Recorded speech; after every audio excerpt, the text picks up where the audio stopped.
time you put, then you cannot be rich.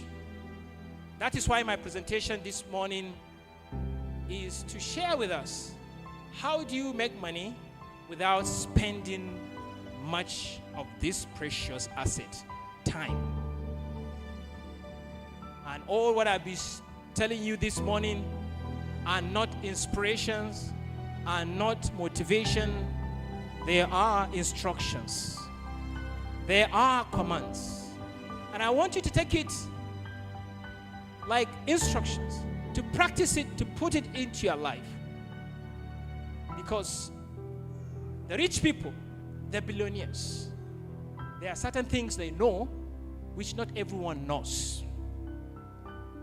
And it is not luck, it is not money, it is not connection. Rich people, they know certain things that most people don't know. Let me tell you one of the secrets of billionaires. You know, everything that you want to see in your life, that you want it to come reality, the first thing you need to do is to create a vivid imagination of the outcome and the situation you want to see. And that's the law of attraction. Rich people, and you potential rich people, if you want to become rich, the first thing you want to do is to imagine the outcome, how rich you want to become, how much a billionaire do you want to become. Imagine it with vivid imagination and visualization in your mind, and feel it. When you feel it and think about it and you repeat this process over and over again, you attract this reality. You attract this outcome to you. And rich people, they have this unyielding belief. The belief that says, I can do it, I can make it.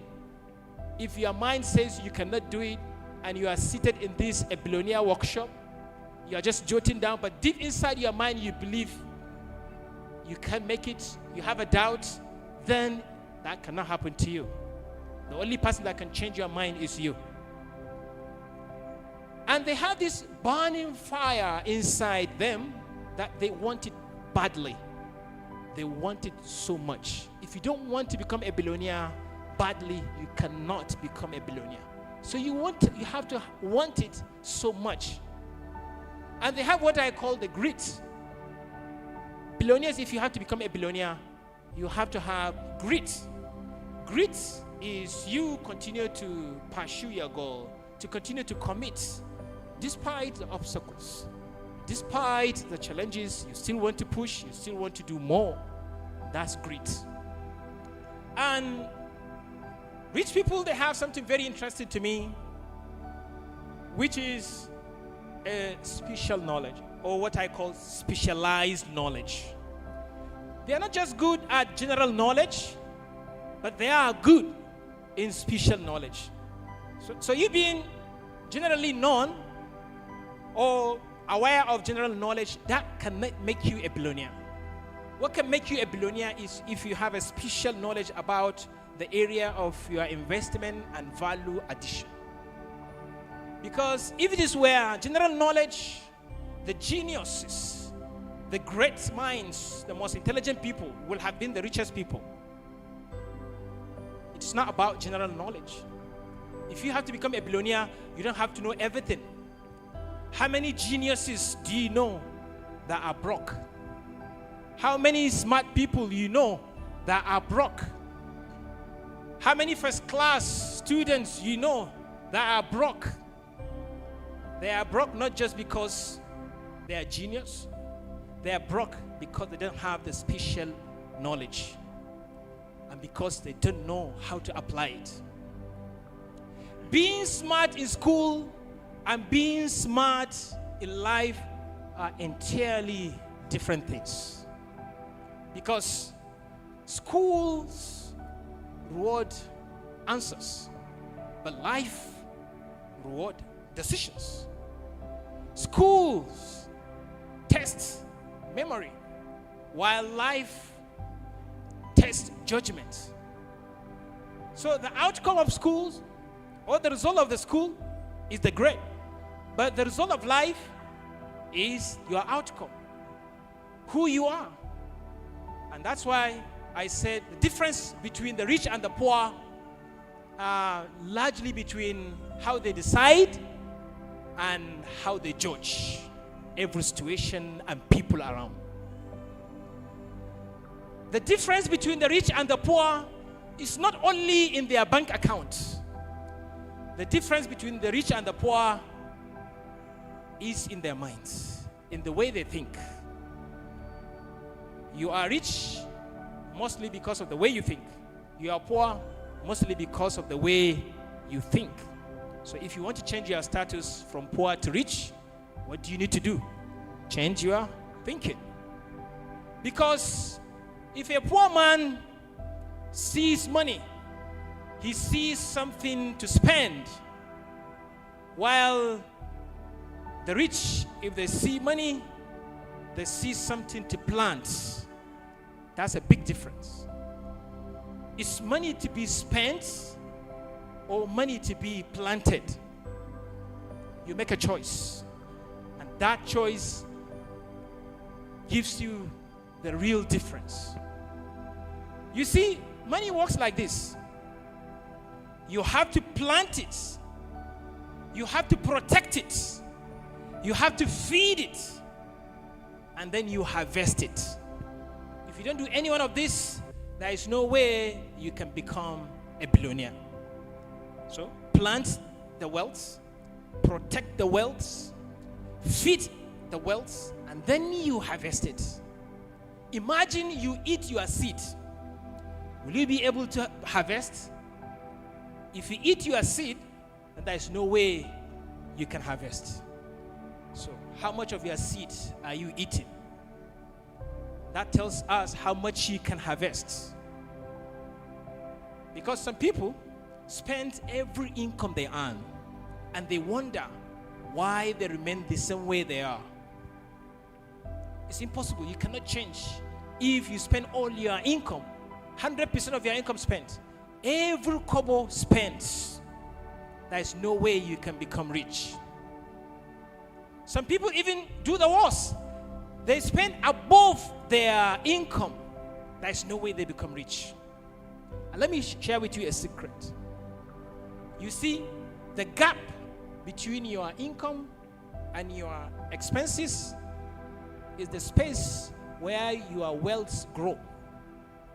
If you are not creating that space between your income and your expenses, there is no space for your wealth to grow.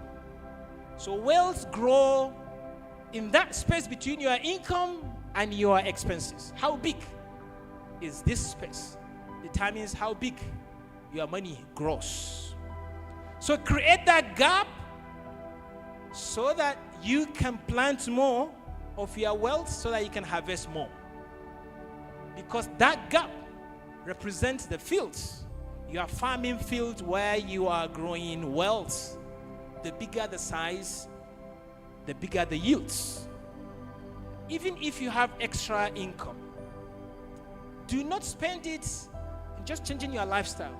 Some people, when they have some money, they will start changing their lifestyle, changing cars, changing houses. If you live in a local area, you don't want to move to the GRA, or buying expensive phones, even for some people, marrying a new wife. When you have extra money, do not spend it in changing your lifestyle. The first principle is you use that extra income to expand your harvesting fields where you are growing your wealth. Increase your saving, increase your investment with that extra income. And the journey of becoming a billionaire begins by cutting down some unwanted or unnecessary expenses. There are some expenses that are not necessary. Cut down those expenses and redirect those savings into your investment account. Because you may not be able to build wealth in a day. You can only build wealth in the daily decisions you make continuously over time. And these decisions involve you cutting down your expenses on a daily basis. But you have to know what wealth means. When we talk about wealth in this workshop, we are talking about your control and your freedom to choose your path without you becoming a slave to your finances. Wealth is not about how big your house is. It's not about how flashy your car is or expensive your clothes are. Wealth are measured in the impact you make, in the influence you create, and in the value you add. And wealth are also measured in the things you are grateful for, the things that money cannot buy. These are measurement of wealth. And if you have to grow wealth, you have to harvest it. You have to invest in it. And I caution you not to invest in areas where you don't have much information. Only invest in areas where you have absolute and competent information. Because if you invest in things where you don't have these three information, you are not likely to become rich. You can only invest in areas where you have these three information. Number one, you have to have information about how much you are likely to gain. That means your profit. If you cannot calculate or imagine or evaluate your earnings or your gains with highest level of accuracy, you should not invest. And if you cannot estimate or imagine the risks involved, do not invest. And if you cannot assure your exit plan without you losing everything, do not invest. There are some investment when you do it, but you don't have an exit plan. Because if there is option of you losing everything, don't invest. What is my exit plan in this business that will make me not lose everything? If you have that, then you can invest. Because you have to guard your wealth as if your life depends on it. Because sometimes it does. Guard your wealth. Guard it like your farm, because you invested. You planted your seed. Guard it. And the next principle I want to share with you of becoming a billionaire is the principles of measurement. I'm going to explain this. Like, if you remember last year, I talked to you about the principle of anything that you cannot measure, you cannot manage. So also finances. If you cannot estimate, evaluate, assess your wealth, then you cannot manage your wealth. So the first thing you need to do is to take account of all your incomes and expenses. Have a daily audit or monthly audit of your finances. Where are your monies coming from and where are they going? And then see the pattern. See where your expenses are going. See the sources of the income. And then you can make a decision. If you never check your weight, you'll never know when you are overeating. Unless you check your weight, that is when you know that you really overate. So, if you don't review your finances, you will never know where your money is leaking. So, if you have to improve your finances, you have to understand your finances. You cannot improve anything that you don't understand. And I want you to take account of all those petty expenses that are blocking your wealth growth and redirect them into your saving and investment account. You can even schedule when to do this auditing so that you keep track of those blockages.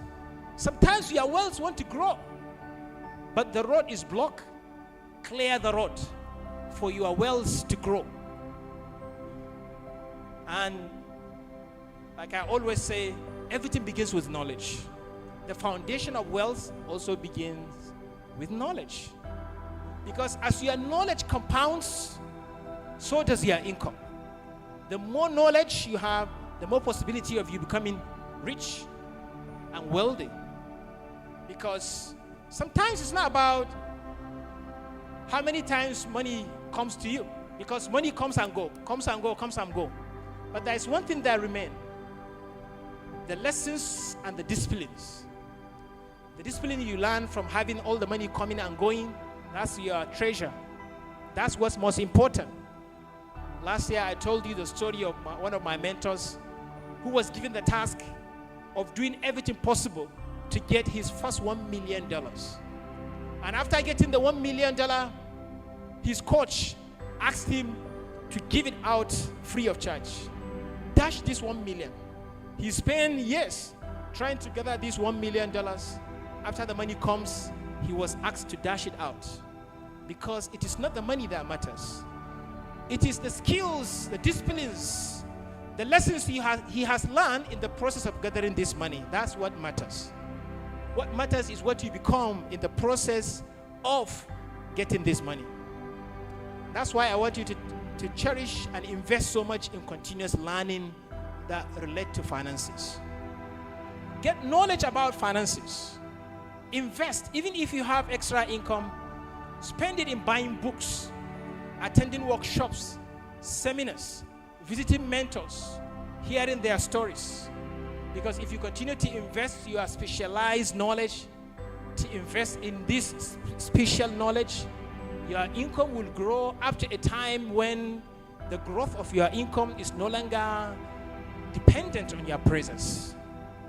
Because if your income is dependent on you being available, you being present, then you cannot become a billionaire. And that's why you have to invest in knowledge. How do you get the knowledge? When I talk about knowledge, I'm talking about skills as well. Because the skill that will enable you to make money even if you are not there. And the next principle is, do not spend your profit immediately as they come. Allow your profit to gather. Allow your profit to accumulate before you can spend them. And even if you are going to spend those profits in investment opportunities and in value addition. And when you come to invest, I don't want you to invest the entirety of your money that you saved. I want you to start investing small amount so that you can get the lessons, so that you can get the principles, and then be disciplined. Get the discipline of the investment. What matters the most is not the size of your investment, but you starting to invest. If you are not doing investment yet, this is your challenge. This is your time to do it. And no matter how small it is, start saving, start investing. Because it is these daily habits, decisions that you make that will eventually create a big result eventually. So the best time to invest is now. And no amount is too small. So no matter how small is your investment, start it now and today. The best time to start investing is today. And I want to also encourage you to invest in ventures and businesses and assets that will outlive you.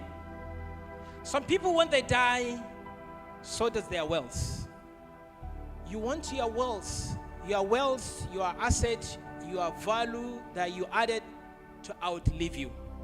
You want to leave a lasting legacy, a lasting value that even after your death, that thing will continue to run.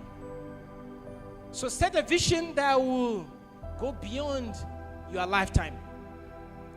But sometimes there are risks. You build assets, after your death, this asset becomes a subject of conflict. Even among your family, your children, they start quarreling and fighting on how to manage this asset. So design how this asset will be owned and managed even after your death. So give this wasiya and give this will so that people will know how your business will be managed. How many businesses do you know that have died just because someone was not alive? Just because someone was sick and this business died. So you had to build a system to sustain You are wealth. You are asset. And if you have to become a billionaire, one of the things that you have to do as well is to create the true definition of wealth for you. What does it mean for you to have money? What is the meaning of wealth and money to you? Because if you don't have a definition and purpose for your money, then your money becomes like a vehicle without a steering wheel. Imagine you are inside a car and that car does not have a steering wheel. What happens to it? It means that any gravity, it will be drawn by any level of gravity to any direction. It can go anywhere. There is no direction. So what is money to you? What is wealth to you? Define this purpose, and that is the beginning of your journey. Because what is the essence of you being rich, but you are broke in your heart and in your mind? You are broke in your heart and your mind, but you have a lot of money. What is the essence? Because you don't have a definition and purpose for your wealth. You've been spending your time, your energy, but you are not anywhere. You become like someone who is on the treadmill, running, burning energy, wasting your time, but you are in one place. You didn't go anywhere. So it is this meaning that will allow you to track the distance you have covered in your journey to creating wealth. So what that thing you want to see, that you want the money, that is your purpose. Answer this question. And like most of you heard me last time, there are 4 possible reasons why we do everything. Even the quest for money, it could be one of these 4. It could be out of desire, out of fear, or out of duty, or out of love. Don't do these first 2, but do the other 2. Do not make the reason or definition of your wealth to be for the desire to acquire wealth, materialism, to have a big house, to have a big car, to travel expensively. That shouldn't be your objective. That shouldn't be the definition and the purpose of your wealth. Because more has never been enough. The more you have it, the more you want to have it. You will never feel satisfied. So, do not make the definition for your wealth be the desire. And also, do not make it out of fear. I'm looking for money out of fear of poverty. Out of fear this money will finish. I know this is a very valid reason for a lot of people, but don't make it your principal reason or definition why you are looking for money. But you can look for money if you do these 2 objectives. 1, out of duty. Believe that you are sent to this world to help people, to serve people, to help them in what they need. And then you are looking for money to come and help people. That's my duty, to help people. And that's a very valid purpose and definition of wealth. Or you have the loved ones, people that are close to your heart, that you want to serve them without stress. That objective is born out of love. And love is the greatest force in the world. So make your purpose for money either duty or love. If you have a purpose, then your financial transactions and actions will align with your purpose. For example, if my purpose for money is to help people, and as I was walking and I saw a flashy car that I want to buy, I put my hands in my pocket. I was about to pay for this car, and then I remembered, my purpose is not to buy flashy cars. My purpose is to help people, to serve them. Will I continue to buy this car, or am I going to withdraw and help people? What do you think? I'm going to pause and I will not buy this car. I will rather redirect this money to a venture or activity that will help people. That is what definition of money and purpose of money will do to you. What is your definition of wealth and money? What does it mean to you? In answering this question, I want you to have your quiet moments. Close your ears from the noise around the world. Don't listen to what people say. This is what wealth means. This is what money means. Close your ears from these noises and listen to yourself. What does money mean to me? What does wealth mean to me? And that's your definition. Some people may want money because they want peace of mind. Some people want money because they want to be able to travel anywhere they want around the world. Some people want money because they want to have the security to provide for the loved ones without being stressed. And some people want money because they want to serve society in a big way. What is your quest for money? If your quest for money is to serve humanity, then that is one of the best and most important purpose for money. Because money follows clarity and purpose. If you don't have clarity why you want the money will not come to you. But if you have this clarity, your financial actions will align with your wealth's purpose. And then you have this kind of self-discipline without you feeling deprived. I have discipline, but I'm not deprived, and I'm happy. So, in defining your definition for money, I want to introduce you to the 3 types of relationship with money. What is your relationship with money?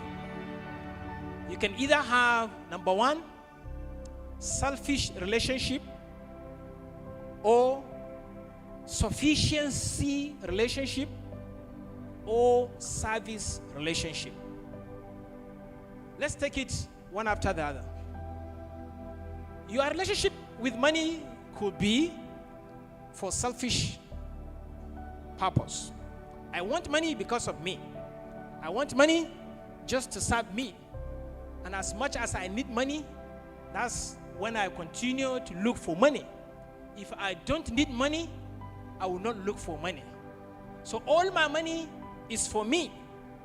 No one needs it, and I will not give it to anyone. That's selfish relationship. And that's the weakest form of relationship with money. And then the second relationship is called sufficiency relationship.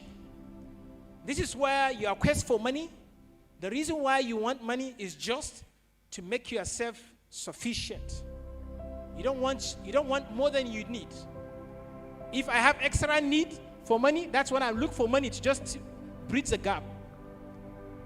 My quest for money, my energy for looking for money is dependent on how much I need the money just to take care of my needs. That's sufficiency relationship. And then the last, which is the best relationship, is service relationship. I want money so that I can do more of this workshop. I want money so that I can help the poor. I want money so that I can pay for some people's hospital bill. I want money so that I can put some of the young children begging on the street off the street. I want money so that I can serve. If I have money, it's there for me to serve. If I have money, it's for someone else. And I need more so that I can serve more people. That is the best relationship with money. What is the essence of money if you cannot serve other people? If you cannot serve the humanity? And that is why one of my mentors, he was telling us about an exercise that we are put. He said that we are sent into the river, and they went inside the river, and they were asked to scoop the water with their hands. Scoop the water, but throw the water back into the sea. What is the lesson?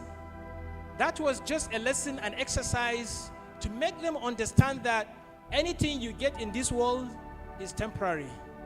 And anything you get in this world, you leave it back in this world. You leave it behind.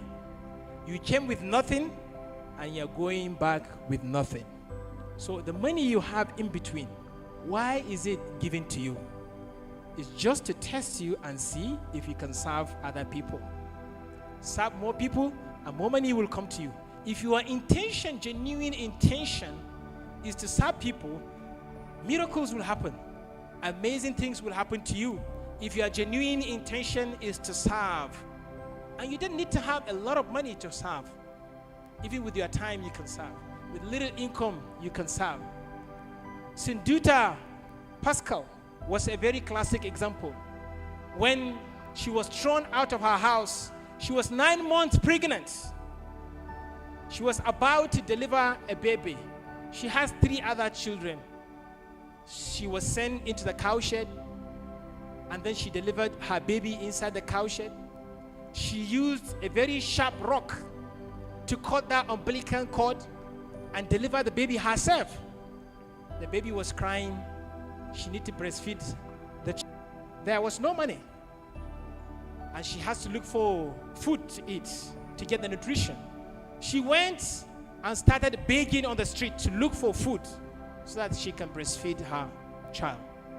As she was going around begging for food, she saw other children also not having mothers.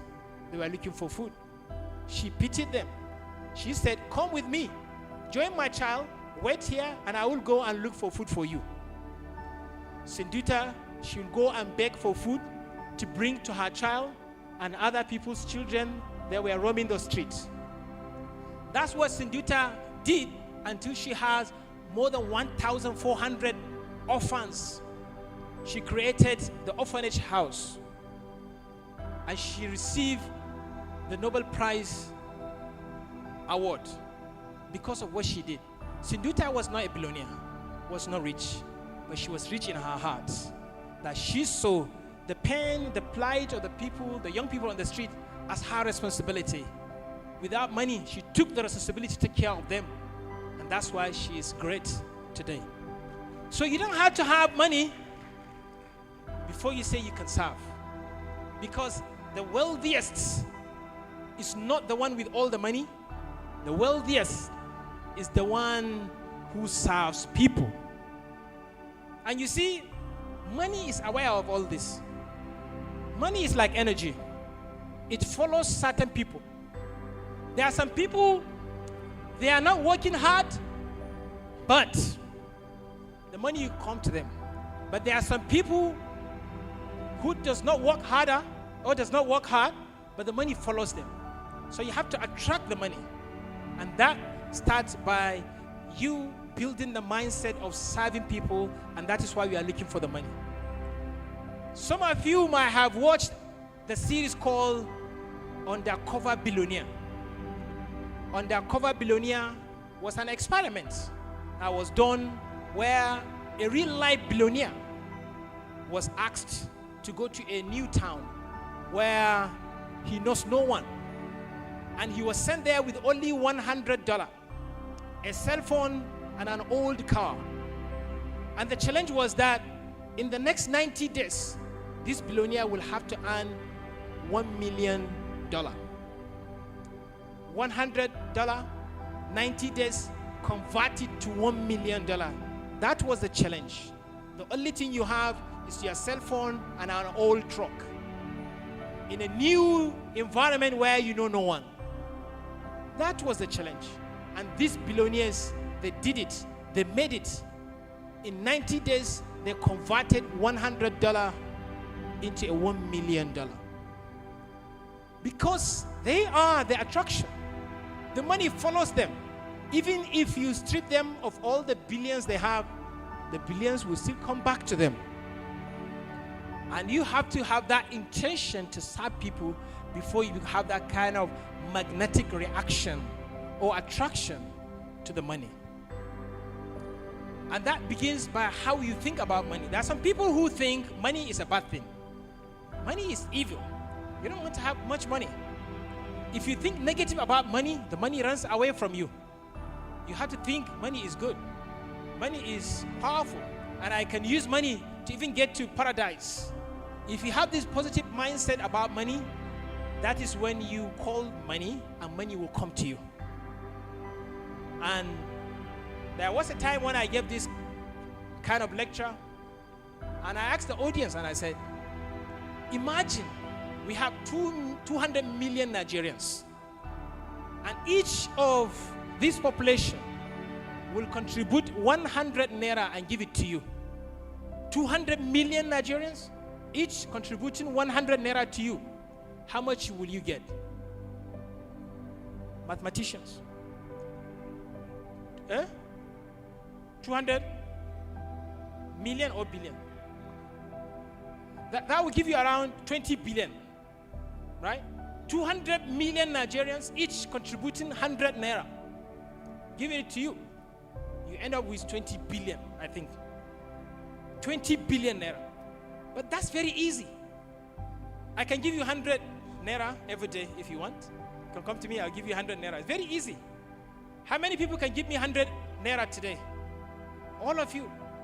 All of you here can give me 100 naira if I ask. And many more Nigerians. But why Nigerians are not giving me 100 naira each? So that today I can have 20 billion naira at a time. And no one loses anything. No one has lost anything significant. But I just become a billionaire. 20 billion naira. But why? Why is it not like that? Why can't we have Nigerians picking one person every day and give that one person 100 naira just to make him a billionaire? Tomorrow pick another person, make him a billionaire. And again and again and again. And everyone becomes a billionaire before you go around. Becoming a billionaire sounds very easy. But this is how it works. You see, people don't pay for your hard work. People don't pay for your energy. People don't pay for your enthusiasm or your interest to want the money. People pay for solutions.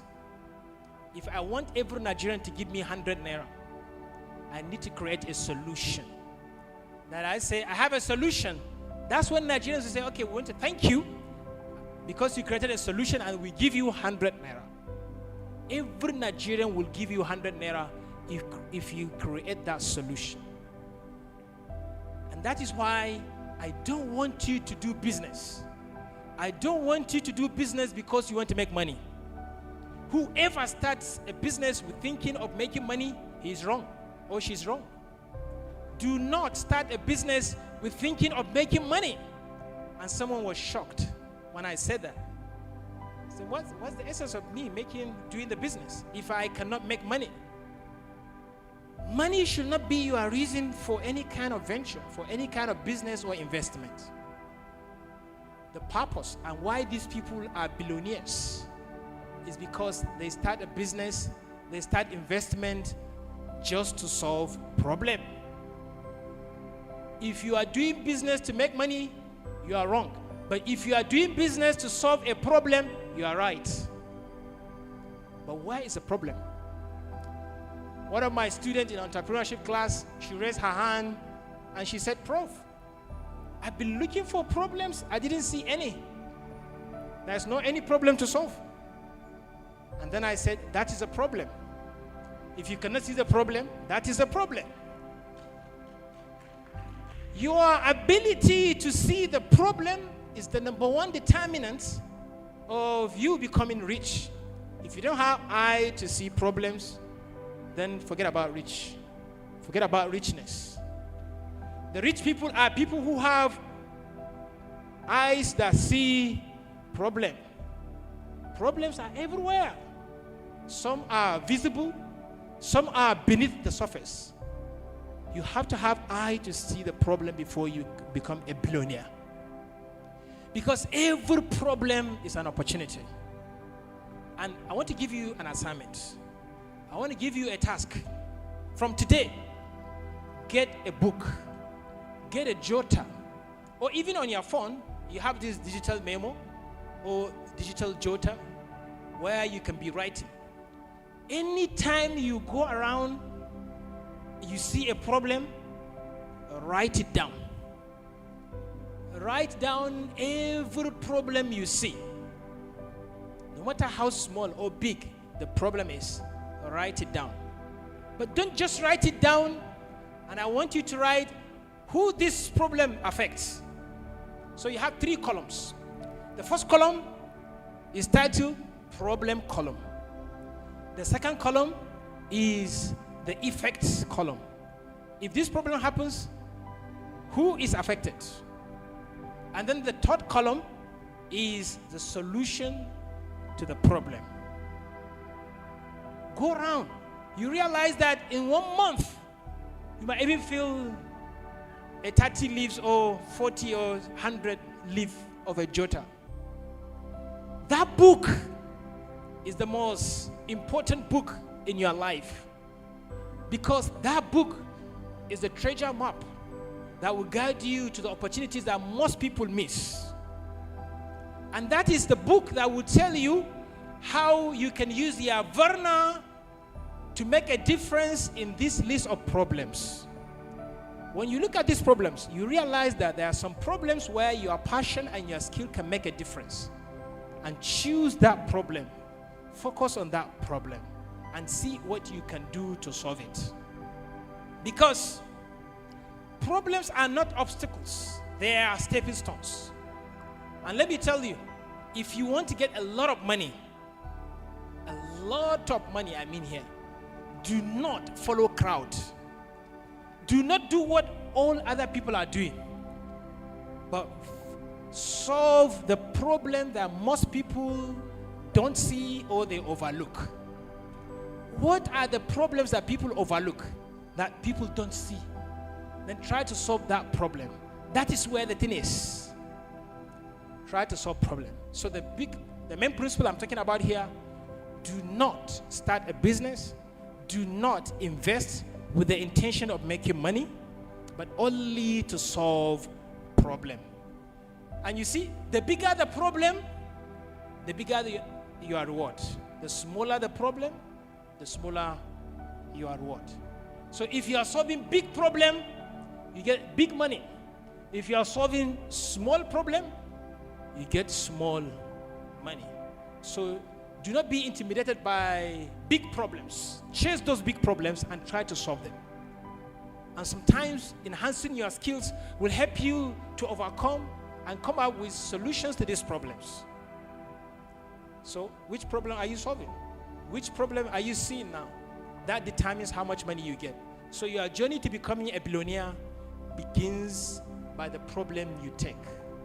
If you are taking big problem, then congratulations. If you are taking small problem, then you need to review your problem jota. And the next principle of becoming a billionaire is the easy one. Just look at the stories of the young billionaires you see around. Just follow their life, follow their stories, get the lessons, follow their footprints, and see which road did they follow, and then try to follow that road. But there's a caution here. When you are studying a billionaire, don't just blindly copy everything they did. Just copy the mindset, copy the decisions, the habits, the disciplines, the behavior they did to become what they are. Don't just blindly try to be like Alhaji Usman Sarki, Muhammad Usman Sarki here. Just learn the principles, the mindset he used to be where he is. So any kind of billionaire you see, because Dangote started buying and selling flour, you also want to start buying and selling flour? No. But what was the mindset that made him to buy and sell, or that made him to open a cement factory? What was the mindset? And copy that mindset and put that into your mind as well. It's very easy. You can get a mentor, you can get a book, you can get a speaker. Just pick one billionaire and spend 90 days studying this person. Be it a rich, female rich, or a male. Get a billionaire, 90 days, study them, read their books, interview them, meet the people that know them. Study their lives for 90 days and move to the next person and to the next person. 90 days retreat, studying a billionaire. We have so many books to read. We have podcasts, we have videos on YouTube that we can learn about these billionaires. And the next principle is your environment, your social network. Like I always tell you, Even last year I told you that you are your environment. Who do you spend most of your time with? Your social network determine your net worth. That's what they say. If you spend around people who have the mindset of seeing problems and solving problems, you become rich. If you spend time with consumers who see money as something to spend, you end up poor. So who are your friends? If your friends are not people who aspire to become billionaires, change them and become friends with people who are already billionaires or in their journey to becoming a billionaire. So change your environment. Spend with people who see opportunities, who don't see problems, who inspire you, who encourage you, who hold you in high regard. And the next principle is, how do you spend your money? How do you spend your money? If you have money, divide it into 4. The first part is what you spend. This is the money for you to spend anyhow you want to meet your basic need. The second portion of your income is for your investments. You save, you invest. And then the third portion of your income should be redirected to learning new skills, learning new languages, new knowledge, even language. And that is where you grow to become more financially aware and have that kind of special knowledge. So have some budget in your income for learning, for knowledge. And then the last part, guess, the last part of your income should go for charity, for giving. You help yourself, you save your future, you invest in your knowledge, and then you help others. You can divide it, maybe 50% of your income for you to spend, maybe 20% for investment, another 20% for learning, and maybe 10% for charity, for giving out to people. So every year, every month, have a budget. This budget is for me to help people, to give it out. And then continuously keep doing that. You attract the money to you if you stick to this principle. And I want to share with you another important secret where most of these billionaires made it. You see, that's what you call scalability and leverage. I'm going to explain this concept. Scalability is when you create a solution. You come up with an idea that will solve a problem, that solving this problem or serving people will not require you to produce that solution over and over and over again. You create something once, and this single thing will serve millions of people at the same time and for the next 100 years. That's scalability. Can your business be scalable? Is your business scalable? For example, Facebook. Facebook was created once and is serving millions of people, billions of people. And you consuming Facebook will not stop me from consuming Facebook. If you consume Facebook, it has not reduced the availability of Facebook anywhere. It does not have this kind of exclusive consumption. It's available. Amazon was made once and is serving billions of people at the same time, to the extent that consumption of Amazon by one person will not deter or stop someone else from consuming Amazon. For example, I gave a teacher, a mathematics teacher, an example like this. He is a mathematician and he teaches people how to do mathematics. And I said, if you go and meet someone to teach them mathematics, they will pay you money. But how many times can you repeat this to get this money? If you are sick, you cannot get the money. If you don't have the time, you cannot get the money. So that means your money is dependent on your availability and your presence and your well-being. You don't want that. So for you to scale this business, the first thing you need to do is to record yourself on a camera, teach people how to do this mathematics, syllabus by syllabus, put it on YouTube, restrict it and give access to only people who paid you money. That way you'll be sleeping And people are paying to subscribe to your channel. And they are learning mathematics the same way you are teaching them physically. That's scalability. Software. When you create a software once, you put it on internet, millions of people will download it, consume it. One product, but you are becoming a billionaire. So if your business is not scalable, your chances of becoming a billionaire is less. And leverage. Leverage is your opportunity to borrow people's assets, people's time and resources for your own benefit. For example, there was this guy who owned a broken ship, a ship in the sea. But he thought this ship means nothing to him. And he rented it out to someone who wanted to use the ship. And he rented the ship. He was receiving rentals. He was receiving money for renting this broken ship. And he was gathering the money. After some time, he went to the bank and said, "Bank, I have these rentals that are coming to me from my broken ship. I want you to lend me money and I will buy another ship." And then the bank gave him the money. And he got a new ship and he rented the ship out again. Second ship. And then he repeated the cycle over and over and over and over again. Until when he had thousands of ships. But he didn't operate any. He didn't physically keep the ownership of the ships. It was other people that were managing it and taking the risk on his behalf. That's leverage.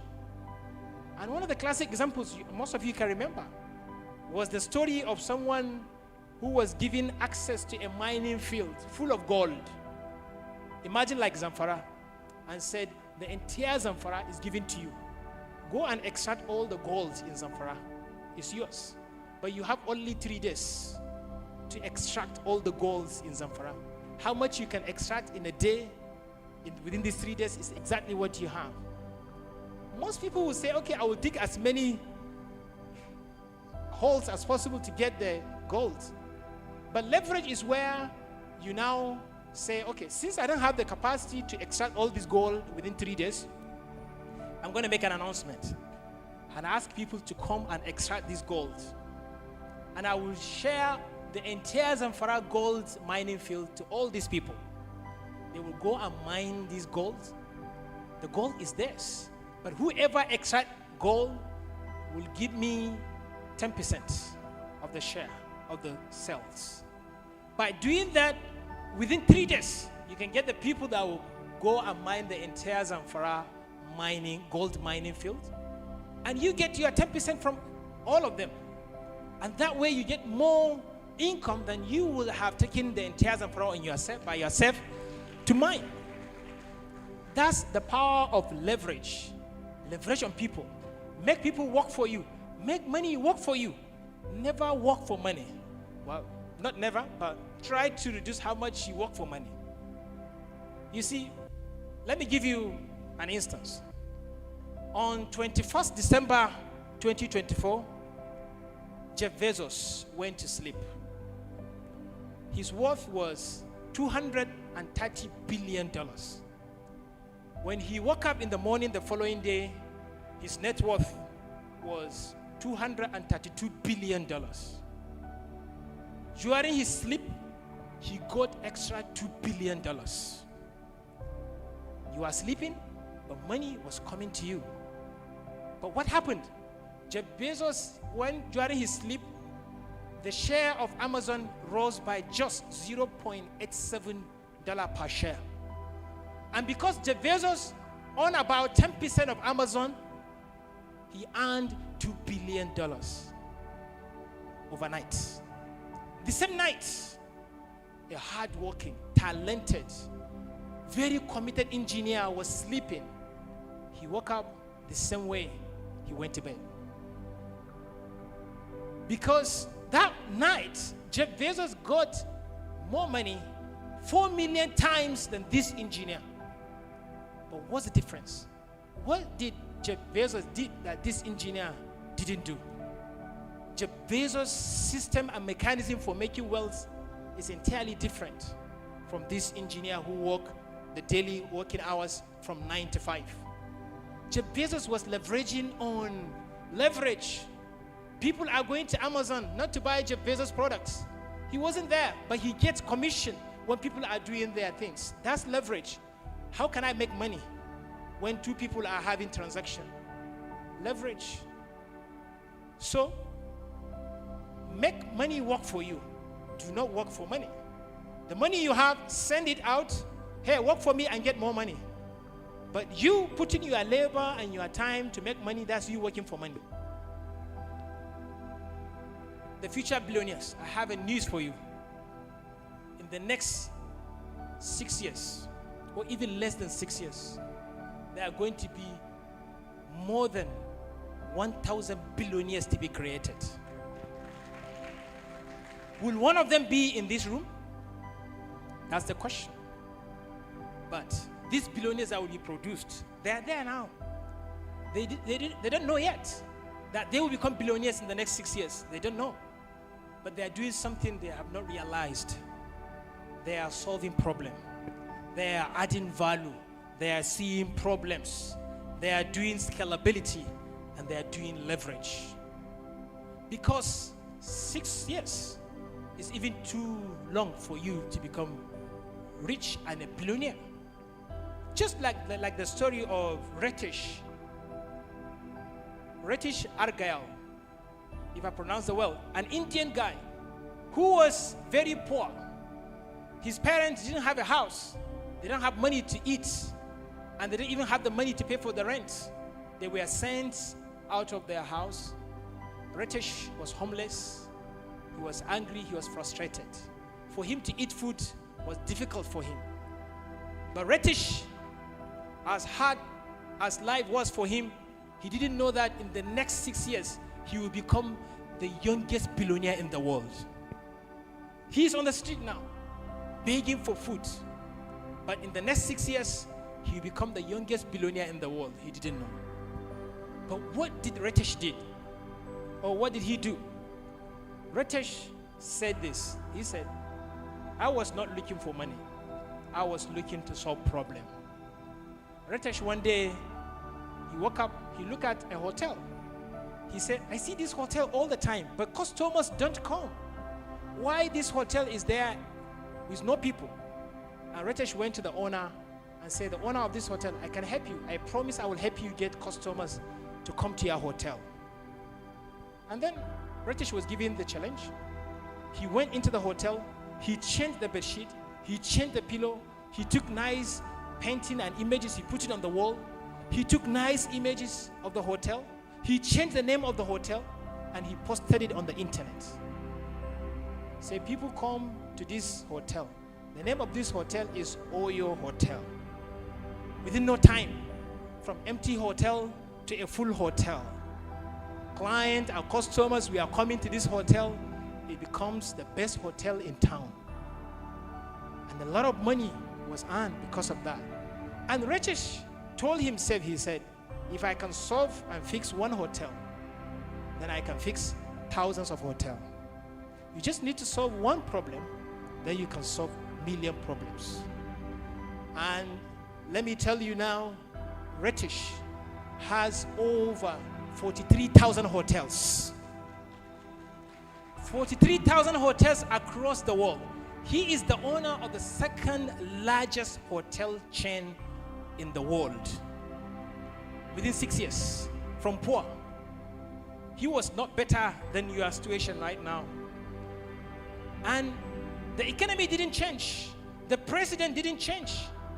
But Retish changed. His situation changed. So if you are waiting for the economy to change, if you are waiting for the president to be sacked, then you are wrong. The economy will not change. The president will not change. There's only one person that can change. And that person is you. So change, and then your situation will change. But I have to also caution you that if you want that richness, you have to be crazy in your thinking. You have to come up with something new, something unique that has never been done before. If someone will not say this idea is crazy, then that idea is not enough. You see, that's why I always tell young people, Getting money to start a business is easy. It's simple. The most difficult thing is the idea. How compelling is the idea? If you have an idea and you are complaining you don't have money to invest, then go and change that idea.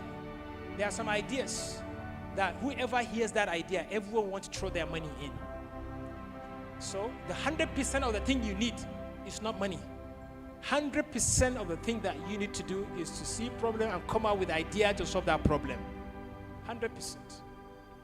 But don't just follow your emotions, follow reality. Some people who want to stick to a business because their friends are doing it, because they love it, even though passion is good. But if it is not viable, don't do it. And always start small. Just for you to learn, you don't want to put all your eggs in one basket. And I want to share with you a very important secret in marketing and managing your business. When you are doing a business, just focus on one customer at a time. Whoever comes to you is a single customer you have. Serve this customer very well, because this customer will be the one to go and tell your story. He will be your marketer. You don't have to chase all the customers. Pick one customer. Treat that customer very well, as if that customer is a king, because surely customers are kings. That customer is your king. Treat them very well. Only one customer. That's the principles of growth. Sometimes you may not need to advertise your product. Your customers will do that. And do not spend your early profit.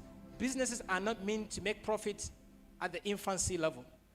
Don't say, because I started business today, no profit, and you despair, you give up. No.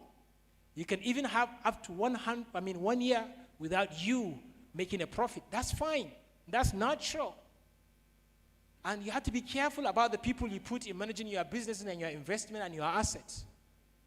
Some people will want to hire acquaintances, family, and friends. Sometimes good, but sometimes, most of the time, very bad. Any person that you cannot fire, do not hire them. Any person that you are bringing them because you know them, not because they are competent, do not hire them. And I want to remind you about Dangote's biggest mistake. He said his biggest mistake in life was not starting production. His biggest mistake was starting buying and selling. What he was doing is just buying things and sell, buy and sell, buy and sell, and buy and sell. That he regretted. He regretted not starting production. So anything you want to do, try and produce or give service. Either produce goods or service. And before I end, I want to share with you some of the major killers of businesses and solutions. Just like human beings, they are vulnerable at young age. So do businesses. Businesses die at young age. 80% of new businesses die. But what are the causes of death for early businesses? There are 7. So I want you to jot it down so that you be careful about these killers of businesses. Number 1 is not investing the market. Before not investigating the market, Number 1 is not investigating the market. Before you invest in any market, the first thing you need to do is to investigate the market.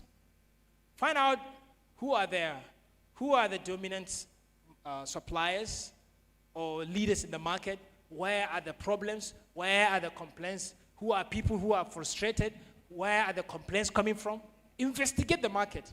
Because I'm looking at my time, I don't want to explain more on that, because our sheikh is here. The second problem is lack of business plan. Lack of business plan. We go into business without a plan. Do not start a business without a plan, because your failure to plan is you planning to fail. So always go to a business with a business plan. We have a master classes for business plans. You can study that. And then the second problem or disease or killer of small business is starting with small capital. Starting with small capital. Starting with a small capital is a sure killer of small business. For example, if the lowest capital to start your business is, let's say, 1 million. And you say, oh, I don't have 1 million, but I have 500,000 naira, let me start. I know I told you start small, but every small start has a minimal capital start. So going below there is what I mean here. So do not go below the minimal capital requirement. So not starting with adequate capital kills the business faster. Number 4 is lack of or no advertisement. No advertisement. Adverts. Many people do businesses, but even their friends, the people close to them, they don't know. They don't know about their businesses. One of my staff once told me, he said, Prof, I'm doing this business, so why do you have to hire someone from outside? I said, I don't know. You don't advertise it to me. I don't know about it. Be visible. Be seen. Out of sight, out of mind. So if people don't see you, you're not visible, how can they pay or call you or subscribe or patronize you? So be visible, advertisement. And then the fifth killer is you wanting to grow so fast. You want to grow so fast. You see, businesses are like human beings. They grow gradually, naturally. Don't be willing to reach the heights of your business immediately. So slow down, allow the gradual growth of your business, and that is when you have that kind of sustainability. And then the number 6 is you being rigid. Businesses die because the owners are rigid. They are not flexible. They don't want to flex and change their idea and how they do their business. I'll explain that in just my last sentences. So don't be rigid in your business idea. And then the last one is you being in the wrong environment. You see, businesses are like human beings too. When you change your environment, your value change. There's some environment where you are not needed, but there's some environment where you are needed. Put yourself in an environment where you are needed. So this is just the environment. So it doesn't mean you're from Katsina. If you have a business idea, it's not needed in Katsina, but it's needed in Lagos. Travel to Lagos and do your business there. Or if you're in Lagos, the business is needed in Katsina, come to Katsina. So change your environment, or being in the wrong environment can be a sure killer of your early business. And I have 3 strategies. Now, these are the killers, and I'm giving you 3 strategies that will help you achieve or win in the competition. Mostly our ideas face competition. But how do you win competition? You win competition by doing these 3 things. If you start a business, but you have competitors, the first thing you need to do is to lower your price. For you to win competition, lower down your price. But how do you lower down your price? By cutting down the costs of your business. So apply efficient strategies that will allow you to cut down costs so that you can reduce the price so that you can outcompete your competitors. Or you can change your location. If this state, people are doing similar business like you, then take your business out of this environment and go to where there is no one else doing this business. You become the monopoly. Change your environment so that you become the monopoly supplier of this good or service. Or you can differentiate your product. Make your product, your good or service unique so it does not match like other people. For example, in aviation, I'm just using it as an example. If people are not flying to, let's say, a state like Jigawa, you choose Jigawa as your route, Abuja to Jigawa flight. Or people are going to Lagos, so many flights are going to Lagos. How do you win this competition? You say, okay, my flight is entirely economy. There is no business class, there is no first class. Or you can say my flight is entirely first class. So you are doing differentiation of your service. So you either reduce the price or be in an environment that you are the only one, or differentiate your products. These are the strategies that will allow you to survive competition. But your biggest strengths can turn out to be your biggest weakness. Whatever is serving you today will not work for you tomorrow. You have to keep evolving. You have to study the market. What do the customers want? And adjust. Why is Nokia? Why is BlackBerry? Why is Blockbusters? These are typical example. Being rigid in business make you die. Nokia, when they came, they wanted to produce something that is strong and reliable. You can throw it on the wall, Nokia will bounce back and smile at you. You pick it and continue making your call. Reliability, people loved it. 3310, if you remember. But Nokia thought and believed that customers will continue to like and want dependability. They didn't think people would want to watch movies on the phone, do emails, download apps on their phones, and they refused to evolve. They are out of the market. BlackBerry, they believe that there is no way people will want to download apps and movies on their phones. They are out of the market. Blockbusters was the world leading videotape rental company in the world. Every year they make $6 billion. But then there was a baby company called Netflix. Netflix was a baby company that was making just $5 million every year. Baby Netflix crawl and go to the Blockbusters and say, Blockbusters, please help us. Give us $50 million on us so that we can become your online shop where people can browse and rent videotapes. And guess what? Blockbusters laughed at the baby Netflix. The baby company, they were sent out. Blockbusters believed that there is no way people will want to borrow videotapes on the internet. The internet was new, and people were not familiar how to use internet and digital spaces. Blockbusters believed that world and market will not change. But as internet and technology developed, Netflix continued to leverage on these advancements. And in 2010, Netflix dislodged Blockbusters. Blockbusters have to file for bankruptcy because they refused to evolve. They refused to change. Had it been Blockbusters has bought Netflix, what you have in your phone right now will have been Blockbusters, not Netflix. And Netflix, they were happy that they were rejected. If they sold this company for $50 million, they wouldn't have been this multi-billion-dollar company they are today.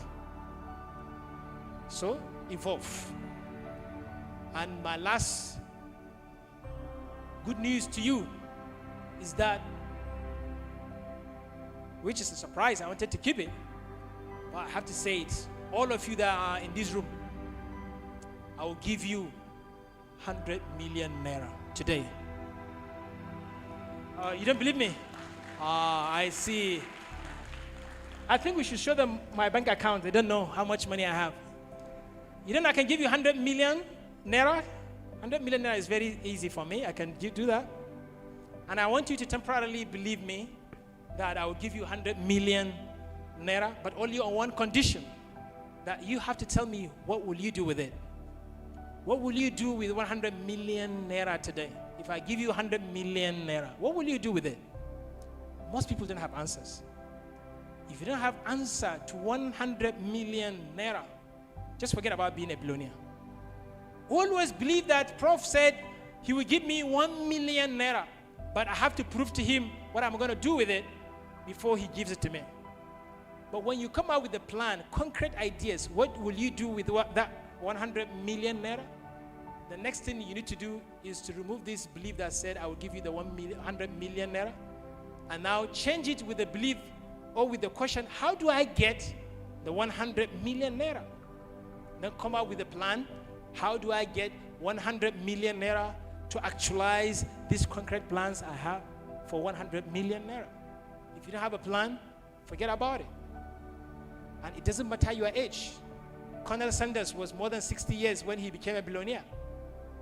Henry Ford was 40 years when he became a billionaire. Steve Jobs was 20. Mark Zuckerberg was 19. All these billionaires will tell you their stories. Age didn't matter. But what will matter for you now to enhance your possibility of becoming a billionaire is your skill. What can you do? You see, you will worry less about money if you have powerful skills. Money will not be a problem to you. Your worth, your value is dependent on how skillful you are. Always invest in acquiring the skills. Every single day, earmark only 1 hour to learn a skill. Even the side hustle that you do it not just because of the money, do it because of the skills. There are some people, when we call them to the company or to organization and ask them to work, they will start asking, how much money are you going to pay me? No. They're not thinking of the skills. They're not thinking of the value they are learning. So do not work in a company or an organization with the thinking of how much money you will get. Focus on how much skills can you get. How much value will you add to yourself? Not everything is about money. And be careful about consuming liabilities, buying a house, buying a car, changing location. Focus on assets. Any little income you have, put it somewhere where it will multiply. Invest in skills. There are some skills that are better than degrees. Critical thinking, problem-solving skills, emotional intelligence. There are other skills like AI skills, programming skills, data analysis. All these are skills that are better than degrees. And lastly, we have to go spiritual. Allah is the maker of people and decide your fate, whether you're going to be rich or poor. But you can change your relationship with Allah and change your situation. There are 6 things that you can do Islamically, you become rich. The first thing you need to do is thanking Allah, ash-shukr. Because Allah subhanahu wa ta'ala said, if you thank me, and I will increase in your wealth or in anything I give you. If you thank Allah, Allah will add for you. And thanking Allah is not only in saying thank you, it's in obedience. Thanks, ash-shukr, is also follows the principles and rules of Allah. The second thing you need to do is to ask Allah, ask Him. Because if He said, Allah said, if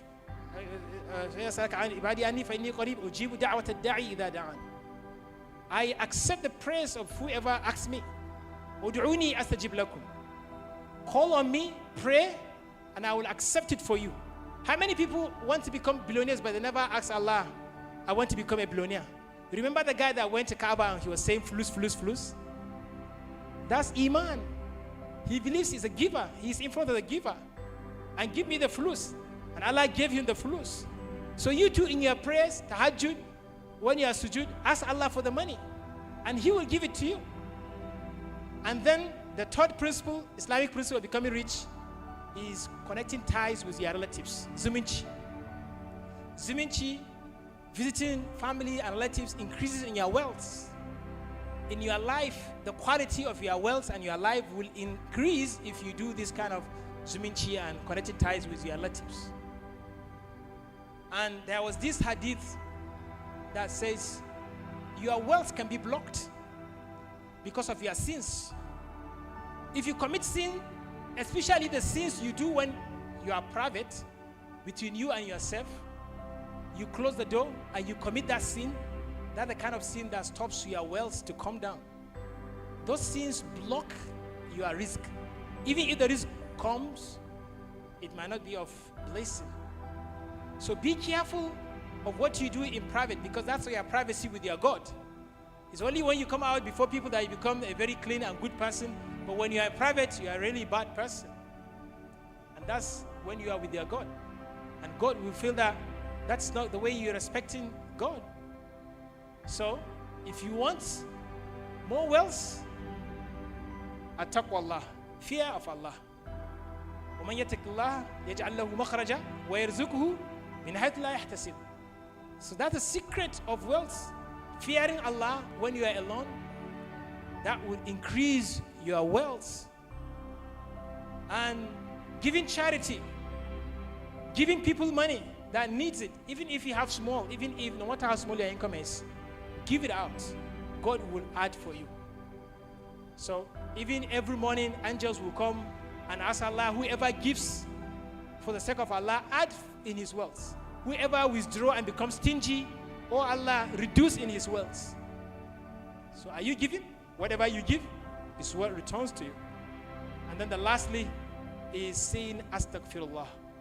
Seeking forgiveness will also block this barrier that block your wealth, and then the wealth will keep dropping. Miracles will happen continuously every single day doing that. And now let's go back to our granite seller, the young man that we started with. Let's finish with him. You see, the tragedy of this young man that was selling granite was not that he was poor, but he lacked the plan for growth. So his short-term plan, his plan or his vision was short-term. So was his future.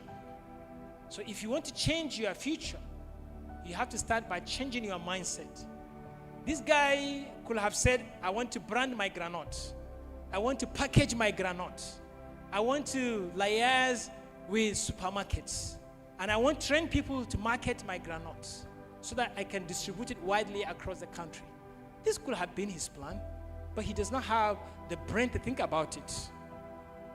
And he ended up on the streets. And you are different from this granite seller because you attended this workshop. And like I told you, in the next 6 years, billionaires will be produced. Majority of these billionaires will be in this room because you attended this workshop. The only person who will not become a billionaire in this workshop is the one who will not practice and implement everything we've said here. So these instructions are not decorations, are instructions for you to go home and implement them. Because in less than 6 years, I will come back here and I will introduce you again as billionaires, beginning from today. And I hope I was able to shift your mind to now think differently about wealth and how to become a billionaire.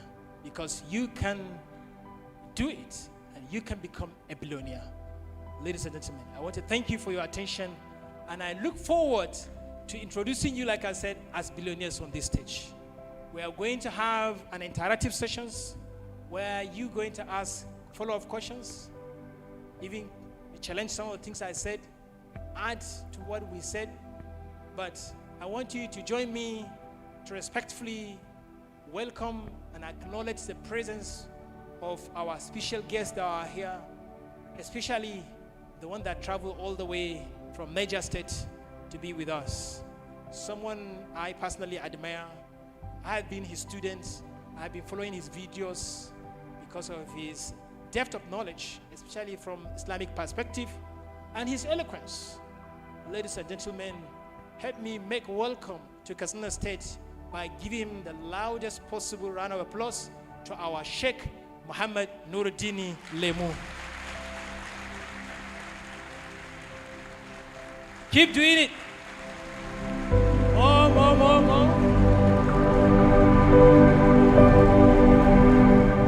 Thank you. Sheikh Nuruddin Lemu is not alone. He came with his son, Zaid. Can we see Zaid in the picture? Zaid is a handsome man. Look at him. Why is Zaid? Can we see Zaid? Zaid is the one sitting. Look at here. Let's appreciate Zaid. All right, Zaid, thank you so much. Some people will challenge me and say, Prof, you cannot tell me how to become a billionaire because you are not a billionaire yourself. Like I always said, they said, those professors that taught us how to become a billionaire, are they billionaires themselves? How can you not become a billionaire and you are now telling me how to become a billionaire? You go and become a billionaire and then you come and tell me how to become a billionaire. That's why I told you that the knowledge is not the power. It's your ability to apply it. Even in these things I've said, if you pick one thing and put it into practice, it might make a difference in your life. And that is why today here, we have one of our own. The one we see as an example. Someone you can touch and say, this is a billionaire. I've seen a billionaire. And I can chat with him and he can tell me how to become a billionaire because he became a billionaire. If you don't trust me, I'm sure you will trust him. Ladies and gentlemen, help me appreciate the presence of the young billionaire in this town, Alhaji Muhammad Usman Sarki. 1 billion naira club. 1 billion naira club for Alhaji Muhammad Usman Sarki. Alhaji Muhammad Usman Sarki zai ba mu labarin rayuwar shi, yadda aka yi zama biloniya, irin matsalolin da ya fuskanta, da yadda ya shawo kansu, da kuma yadda yake ganin hanyar da za mu bi ma idan muna so mu zama biloniya. Lokacin za mu yi interactive sessions, za mu bude yare, kowane irin yare mutum zai yi inda za mu ci. Hausa ne ko English anyway. Hausa and English, kada yan French su fara mana French a nan wurin. That's the interactive session.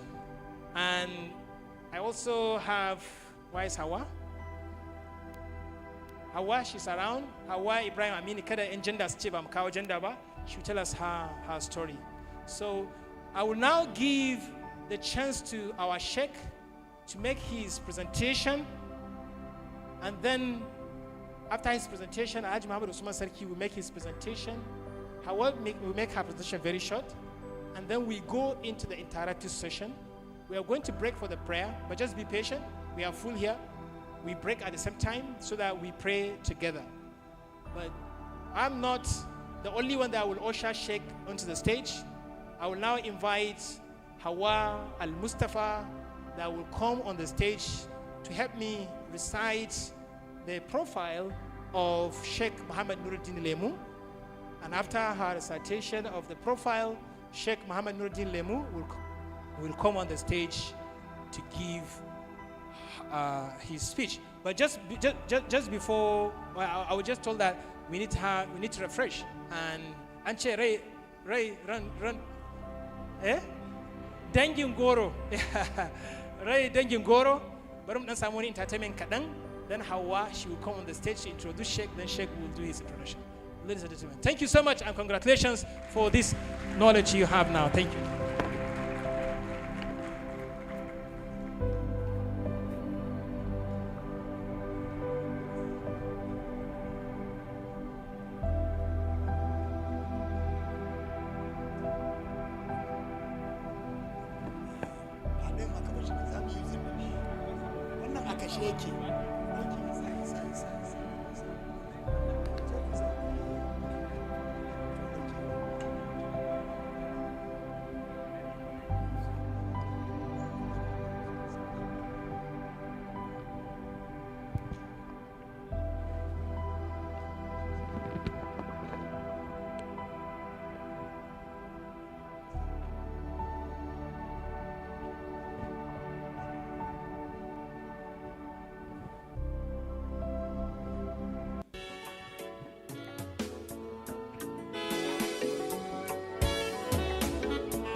Ina jin farin ciki yana ta bugun raina, babu bakin ciki da ke damu guna, gashi kuɗi suna zuwa, a jin daɗi na rayuwa. Kai ni fa duniya tana da ɗabar geniya, amma idan na bi ta za ta yi min rauni, zan bar ta don gudun hakan. A sannu mu kare lafiya, burina kuɗi malam, ni kuɗi malam, na yi kuɗi malam, ni kuɗi malam, na yi kuɗi. Haka ma fada wani ba ta wani na lura, na san da dami baya jure wa zara.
zuwa, ko ba mota da kafafuwa. Abu ya zo dole zan faɗa wa mutane, bi komai sannu sannu tashi ko zaune, da daɗi inda sandala. Wani na can bai da ko sisi bai damu ba.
Ku ga alama bai da ko sisi kudin matsayi ne. Ya Allah kai ya aka sa ba su dawowa. Kai tsaya ka ji. Idan ana maganar masu kuɗi yanzu da kwai mutum guda uku rak wanda zan gaya ma. Yanzu kaga Alhaji Muhammadu dan Usman Sarki radiyallahu ta'ala anhu, shi wannan da ka ganshi ka san da cewa Allah ya sare mai. Yanzu idan kaga dan amana na sarkin Katsina kuma wannan sadaukin kaita, kai kanka ka san da cewa wannan mutumin ko bacci yake zaka ji nasarin shi yana a basu. To sai mi kuma Dan zaki magana da kai gaskiya ce. Ni ma bari in hido cikon ɗayan. Shi kuma ga kuɗi ga ilimi. Sauri ba mu da lokaci. Ka san wane ne? Wane ne? Dole sai ka ɗan jinjina, ka yi ma hannunka haka alamun biro. Biro kenan. Ina nihin profesa, dakta kuma, wato Ahmed Adamu. Kai! Ina so ka san wani abu. Ba mu da lokaci. Ka je ka duka ka gaida shi. Idan ya ga dama yana iya cewa kawai je kana baka dictionary, sai dai ka je kana ta turanci ba ka kautawa. Shi wa saboda tsananin tsabagen tausayin mutane ko tafiya yake zaka ji tafiyar shi tana taimakon talaka. To ku zo mu je. Ku zo mu je mu gaida dakta. Shi ya sanya shi. Professor. Ku zo mu je. Mu gaida shi. Kwarai kuwa.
Distinguished guests, ladies and gentlemen, I am Hawwa Al-Mustafa.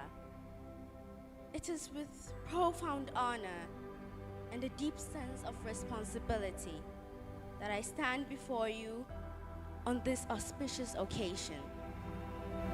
I have been graciously assigned the privilege of presenting a brief profile of Muhammad Nuruddin Laimu, OON, a personality of remarkable distinction and enduring contribution. Mr. Muhammad Nuruddin Laimu is the Director of Research and Training at the Da'wah Institute, Islamic Education Trust in Mina, Nigeria. He develops, facilitates, and conducts train-the-trainers courses in enhancing interfaith dialogue and engagement, interfaith cooperation, building resilience against various forms of religious extremism among Muslims, and promoting faith-based critical thinking tools for Muslims, Sharia intelligence. He is a visiting lecturer at the University of Bern in Switzerland and an adjunct lecturer at the Department of Islamic Law, University of Ilorin. He is on the board of several organizations, including Lotus Capital Halal Investments Limited, Lotus Bank Limited, NNS Works Limited, the Development Initiatives of West Africa, the Al-Majri Child Rights Initiatives, Association of Model Islamic Schools, Al-Nur Academy, ICICE, Al-Nur Academy, a co-founder of the Interfaith Activity and Partnership for Peace and of the Regional Center of Expertise, MENA, which focuses on education for sustainable development. He holds various positions on the boards of several other organizations that focus on issues related to social welfare, governance and public policy, education, environment and sustainable development, leadership, family life, youth empowerment, and gender equity. Mr. Laimu has co-authored just over 15 books, has trained and given talks to lecturers, youth, community, religious leaders in over 30 countries. And he has moderated, presented, and produced more than 300 radio and television programs. He was also among those nominated by the Nigerian Supreme Council for Islamic Affairs to represent the Nigerian Muslim leadership at the last National Conference, CONFAB 2014. In 2023, he was given the Nigerian National Honors Award of Officer of the Order of the Niger by the OON, by the President of the Federal Republic of Nigeria. And in the same year, the Abu Dhabi Peace Forum Award, UAE. He is a fellow of Aspen Leadership Institute and member of the Aspen Global Leadership Network, Colorado, USA. A fellow of the International Center for Interreligious and Intercultural Dialogue, Lisbon, Portugal. Of the Network of Faith-Based Mediators, Berghoff Foundation, Berlin, Germany. Of the Africa Leadership Initiative, West Africa. And on the advisory board of the Network for Regional Peacemakers, Helsinki, Finland. He holds an MSc in Resource Management from Edinburgh University, UK, and a first degree in Agriculture from Ahmadu Bello University, Zaria, Nigeria. His personal motto is growth and contribution with compassion, wisdom, faith, and fun. Thank you.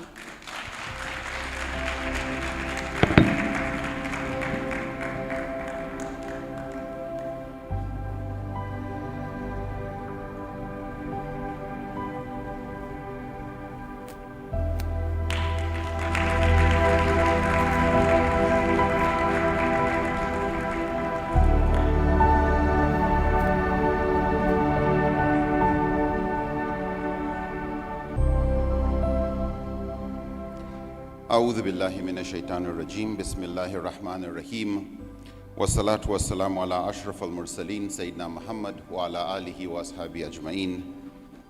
Brothers and sisters in Islam and in humanity, I greet you with the greetings of peace, the greetings of Allah's prophets and messengers. Assalamu alaikum wa rahmatullahi wa barakatuh. I'd like to start by thanking Professor Ahmed Adamu for the opportunity.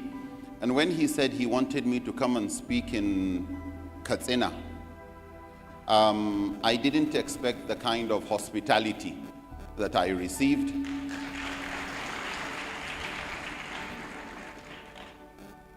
VIP hospitality, but it didn't stop there. I told him my son was on holiday, and if he didn't mind, I will be coming along with him. He said, we will handle his ticket. I want to handle it. No, we will handle his ticket. So I'd like to express my gratitude for that opportunity. At the same time, I am in a very difficult position as when you are invited to speak and you are speaking after an encyclopedia, it's very difficult to know what else to say. So as he was talking, I was looking at my notes. He has already said this one. He has already said this one.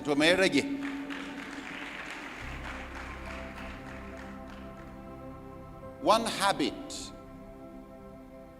that I hope you have learned and that I hope you will cherish is to always move around with a pen and paper. The moment you hear something that gives you an idea, the moment you hear something that you feel that's valuable, the worst thing you can do is to believe that because it was so cool what you heard, there's no way I will forget. The Chinese say that the faintest pen, the one that can't write properly, the faintest pen is 1,000 times more reliable than the sharpest memory. So please, I pray, not just for this session, the session that went past, just the act of writing it down allows you to revise. You heard it. Because you wanted to write it down, you are forced to bring it up again. And as you were writing, you got to see what you wrote. There's a greater chance that even if you wrote it on a piece of tissue paper that will get lost, inshallah, it will stay with you a little longer.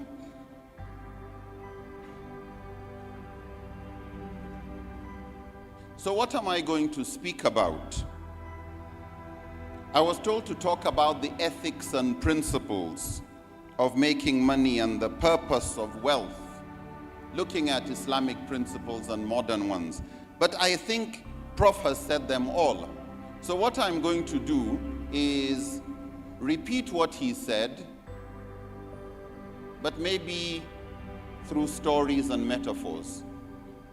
Maybe if I repackage what he has said, it'll be a revision for those who missed some of the points he made. Hopefully you will get to write them down, and hopefully they will be more memorable. I'd like to congratulate Prof and the team with him. It's usually never only one person. For this type of initiative. When it comes to, so the Prof was asking an interesting question, how can I make you a millionaire when I am not a millionaire or a billionaire?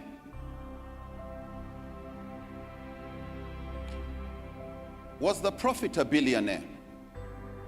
Sallallahu Alaihi Wasallam. But he was the first person who started something called zakat. 1,400 years ago. He didn't just go to sleep and people are paying zakat. He passed away and people are paying zakat. 1,400 years now. Please, I give you 30 seconds to check on Google. How much is the total annual zakat paid every year? 30 seconds. First to give us an answer. Total annual zakat by Muslims in US dollars.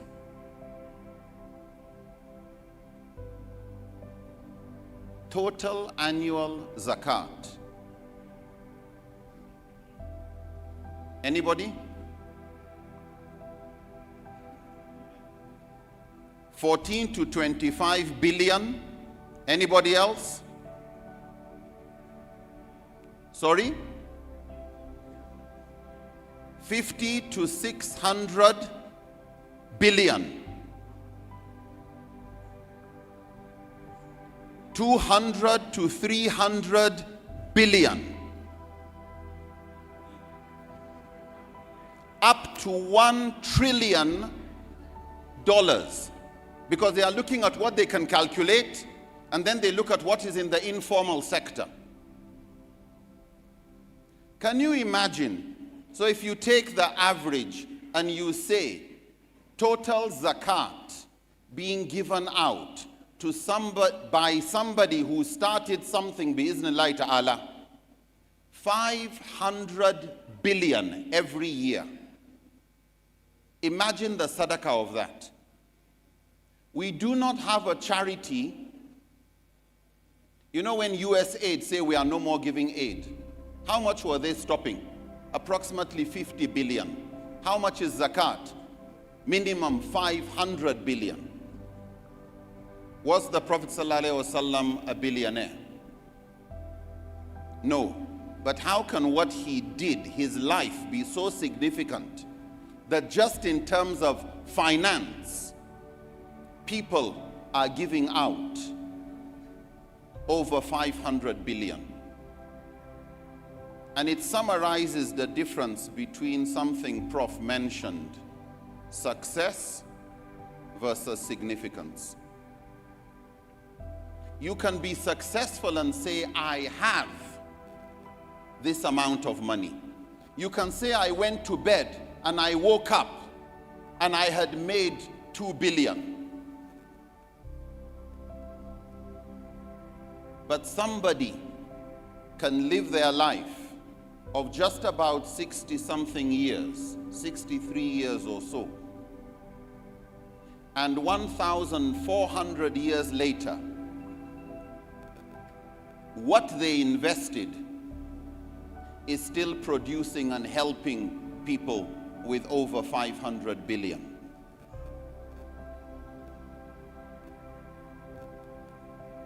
They say if you give a man or a person a fish, you feed him for a day. If you teach him how to fish, you teach him for a lifetime. But the reality is him not to work. Many organizations start teaching widows business, almajiris business, and they don't pick it up. You give them capital, before you know it, they've gone and spent it on something else. And so what you are doing here is critical. I would repeat, if you give a person a fish, you feed him for a day. If you teach him how to fish, you potentially feed him for a lifetime. But you actually feed him for a lifetime if you help him think like a fisherman. And this is why what you are learning here is so critical. The change in mindset. That financial education, financial intelligence is more important than your salary.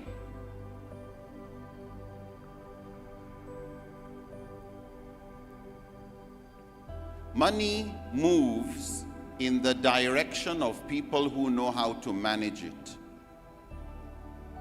money moves away from people who don't know how to manage it. And I think we've all experienced that. Somebody gave you something and came back and like, where did it go? If you don't have a plan for what to do with money, money has a plan when it arrives.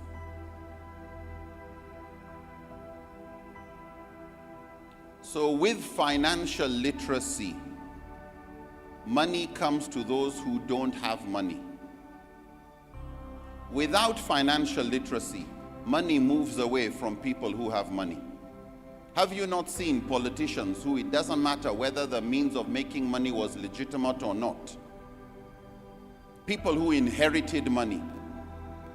And just look at what happened.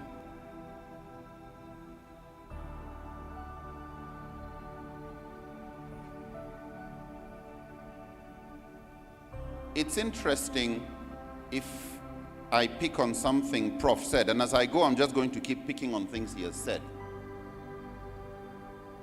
Because he said a lot, and I fear that if I don't emphasize, some of us who didn't take notes would forget. What's the difference between millionaires and billionaires? Just look at them. What's the difference between millionaires and billionaires? Look at the kind of businesses they are doing. Look at the kind of businesses they are running.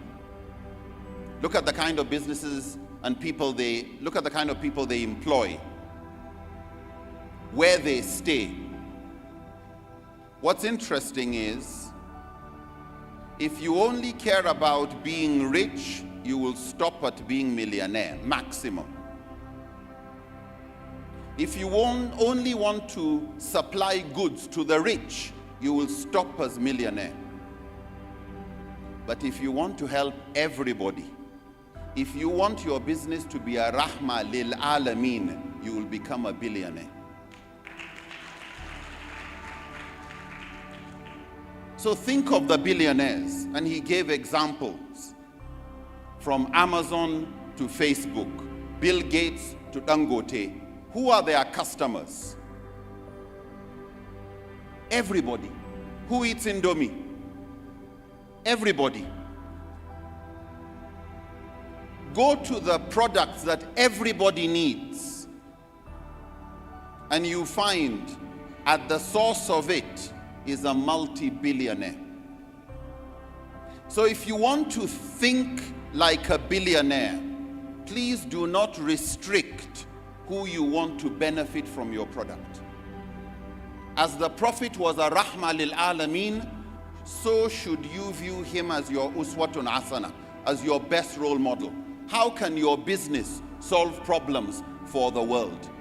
And then you become a billionaire in your country, and if you can solve global problems, you become a global billionaire.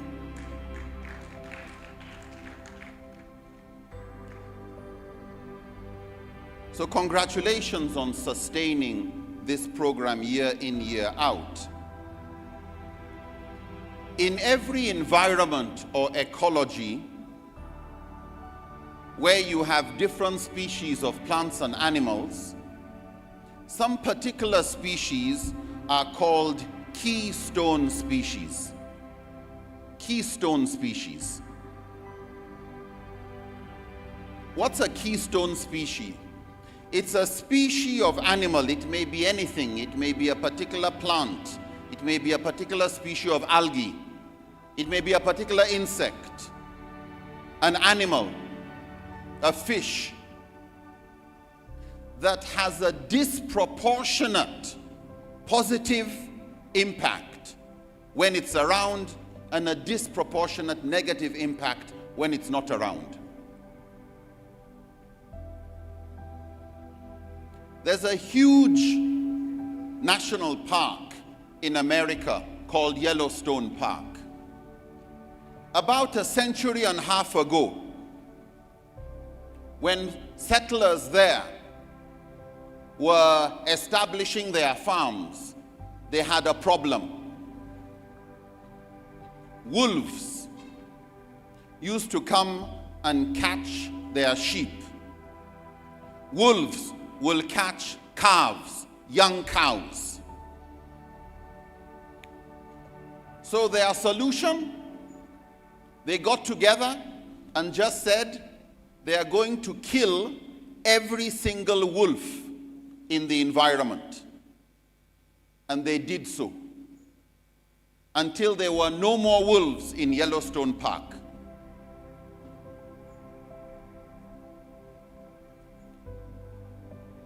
Within a generation and a half, this Yellowstone Park that was full of life, very fertile soil, different types of animals, started to turn towards becoming a desert. Soil fertility had gone down. The soil was getting drier. Springs, you know what a spring is called? This Idonrua, where water is just coming from the ground, started to dry up. Rivers that were full of fish, the fish started to disappear. The rivers that used to wind slowly, now the rivers had straightened and they were dirty. The water used to be clean. Now the water is brown with mud and soil. Animals started to disappear. Squirrels disappeared. Everything was going wrong. And the farmers were concerned. What is happening to the environment? And environmentalists and ecologists who were studying said the problem is wolves were a keystone species and the wolves have been killed. And the farmer said, what do you mean that all this problem is with the wolves having been killed? What have the wolves got to do with the color of the rivers? What have the wolves got to do with forests? Because no new trees were coming up. What have the wolves got to do with how the river is flowing? And they explained to the farmers, when the wolves were around, the antelopes, your gada, your barewa, elk, bison, deer, when the wolves were around, anytime these animals come to eat grass and they gather, the wolves would try to attack and catch one or two. But since there were no more wolves, there was nothing to control the population of these herbivores, the grass and plant eaters. So what happened? They will stay in one place, eat the grass completely. And it's when there is no more grass, then they move slowly. But there was nothing to control their population, so their population continued to increase. Squirrels. What is squirrel in Hausa? Kurege? Squirrels, during fruiting season, will get nuts. They will hide it in the ground so that in the season when there is no food, they will go and get their nuts from where they kept it in hiding. But sometimes the squirrels forget where they hid their nuts. And when the rains come, the nuts grow. Squirrels are the natural farmers of forests. But anything that is trying to grow, these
species.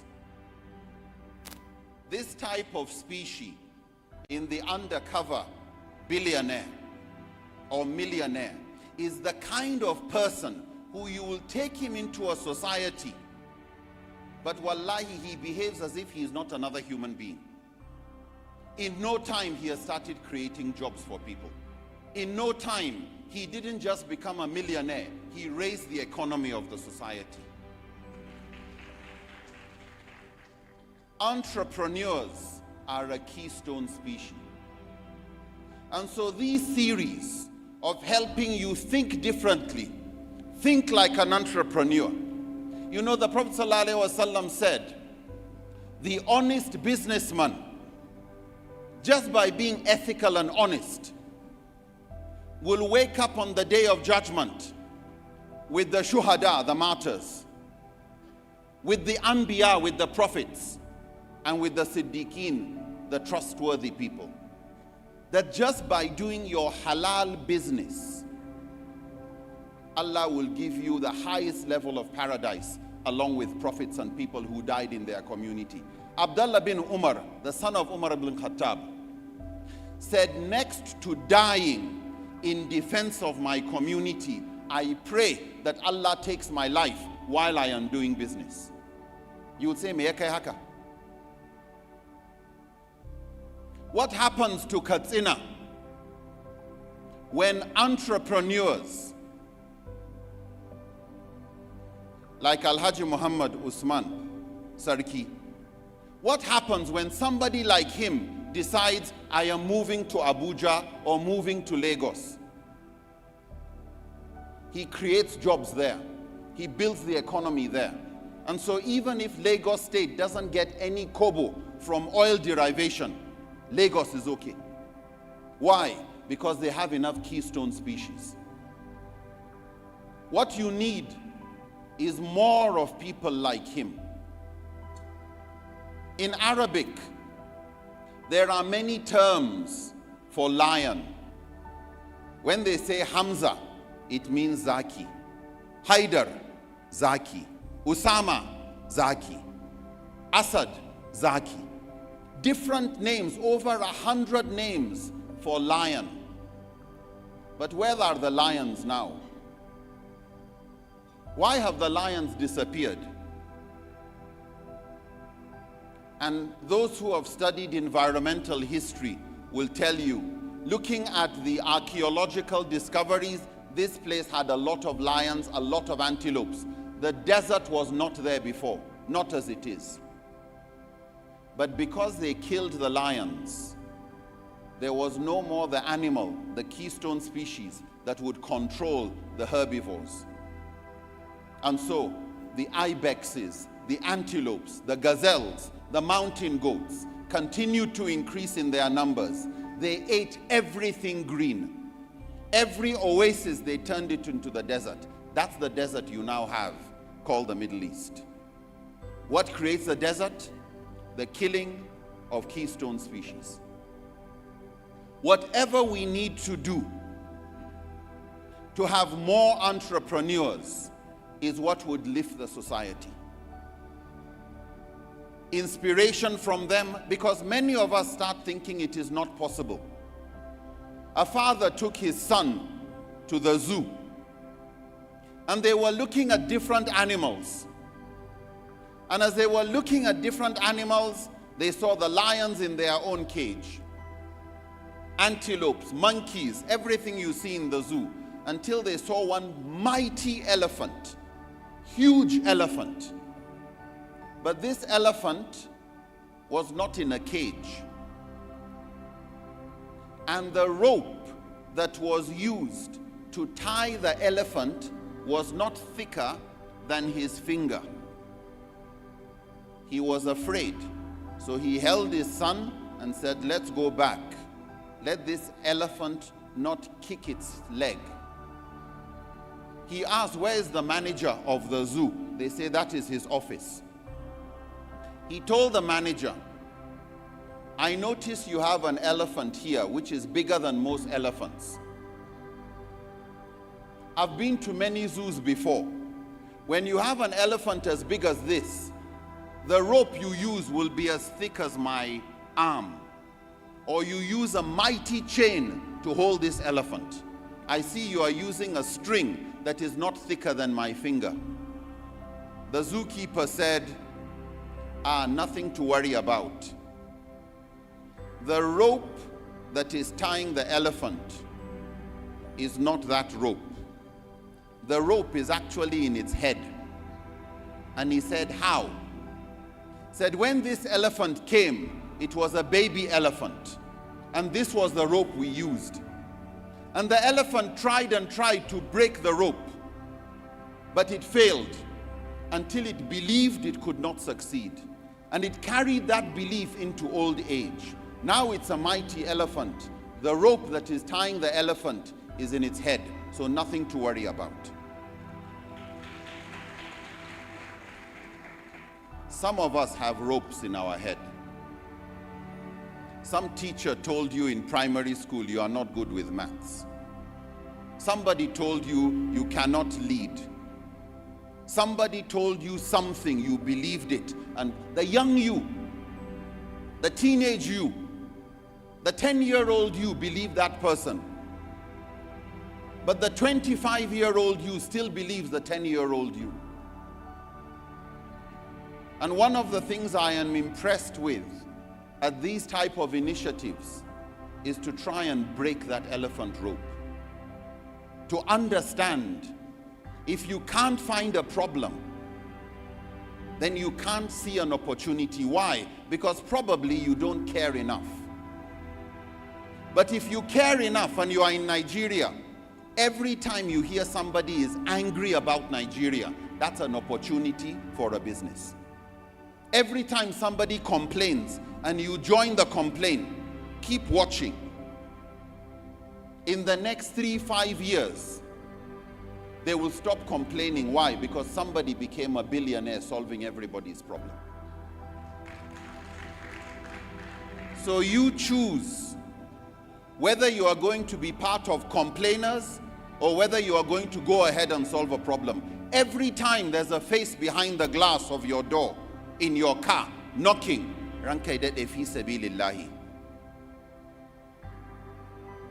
that's a problem that wallahi, if you can solve, you're a multi-billionaire. I know people who have tried to solve some part of the Al-Majari problem. They are already millionaires.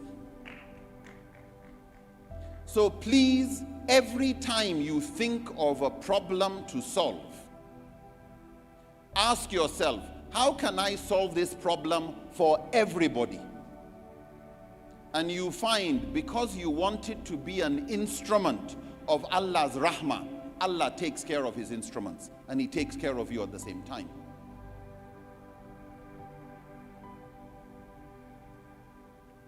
Business is good. It is so important that if the business people were to leave, we will enter darura. We will enter a situation of necessity. You will see more poverty, more unemployment.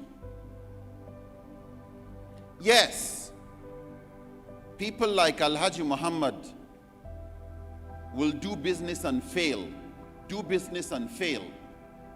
but he will not allow that elephant rope to make him believe he is a failure. He will try again, and he will succeed. And our job here is to realize, just as soldiers can have those comrades who died in battle, and we celebrate our fallen heroes, the labor of our heroes past shall never be in vain, and we remember them. Unfortunately, sometimes we forget our fallen heroes in business. But so long as you intended to do business, to solve a problem, to be an instrument of Allah, of job creation, of taking care of your family, of service to others, you have never failed, because Allah rewards you with that of the good in this life and in the hereafter. Because it is those who fail that learn from their failures better. Ask everybody who has succeeded, and they will tell you stories of failure. Failure is not a problem. It is part of the curriculum for success. It is part of the syllabus that Allah has created that makes a difference between those who fall and stand up and those who fall and stay down. So when we look at what we are here for, I would like you to take seriously what Prof mentioned about going not just for success, financial success, reputational success, but to go beyond success to becoming significant. That you have solved problems where even if you are not around, you continue to get the reward of something you started. And even if Prof is no more around, if Allah is to take his life, carry on with your initiative. Don't be surprised. In the next 6 years, we have millionaires and billionaires. And if not in the next 6 years, in the next 10. If not in the next 10, surely, insha'Allah, you will have them. And he has his ajr for starting that engine.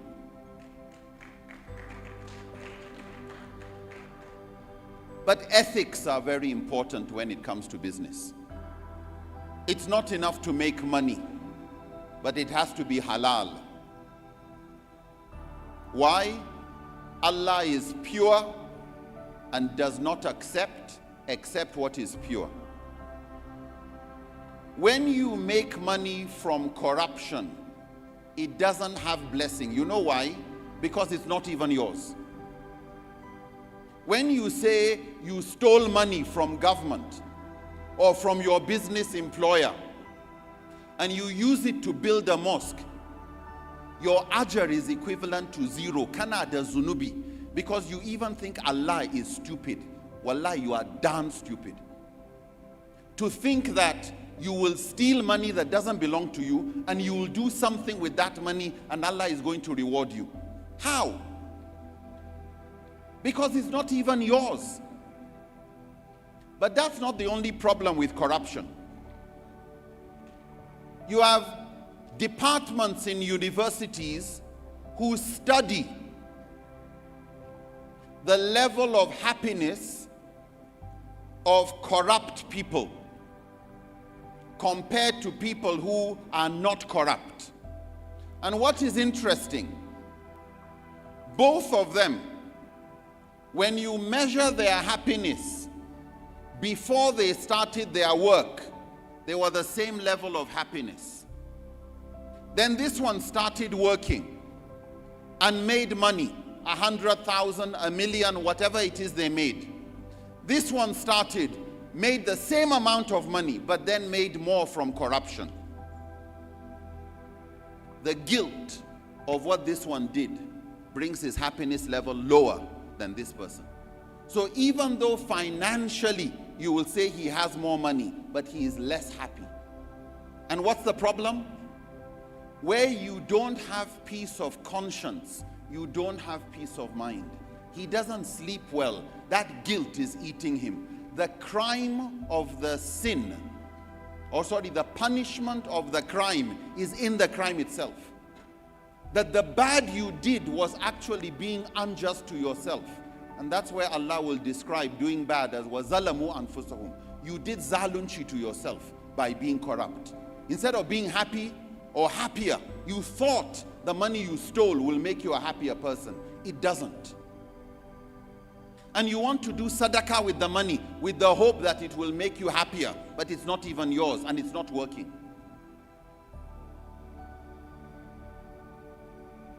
And so ethics are important. But before we go into ethics, I would like to say, please, any career you are following, anything you are studying, you want to be something, please ask yourself, will it solve any of societal problems, of society's problems? If the answer is yes, please do it with the same itqan and ihsan and desire for perfection as you do your wudu and your salat.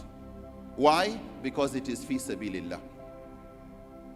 whether it's business, whatever it is, if at the end of the day I will feed my family and I will be in a position to help others, the Prophet ﷺ said, Hayrun nas anfa'ahum. In one it says, Hayrun nas man yanfa'un nas. The best of people are those who are most useful to others. Whether you are useful to animals, whether you are useful to plants.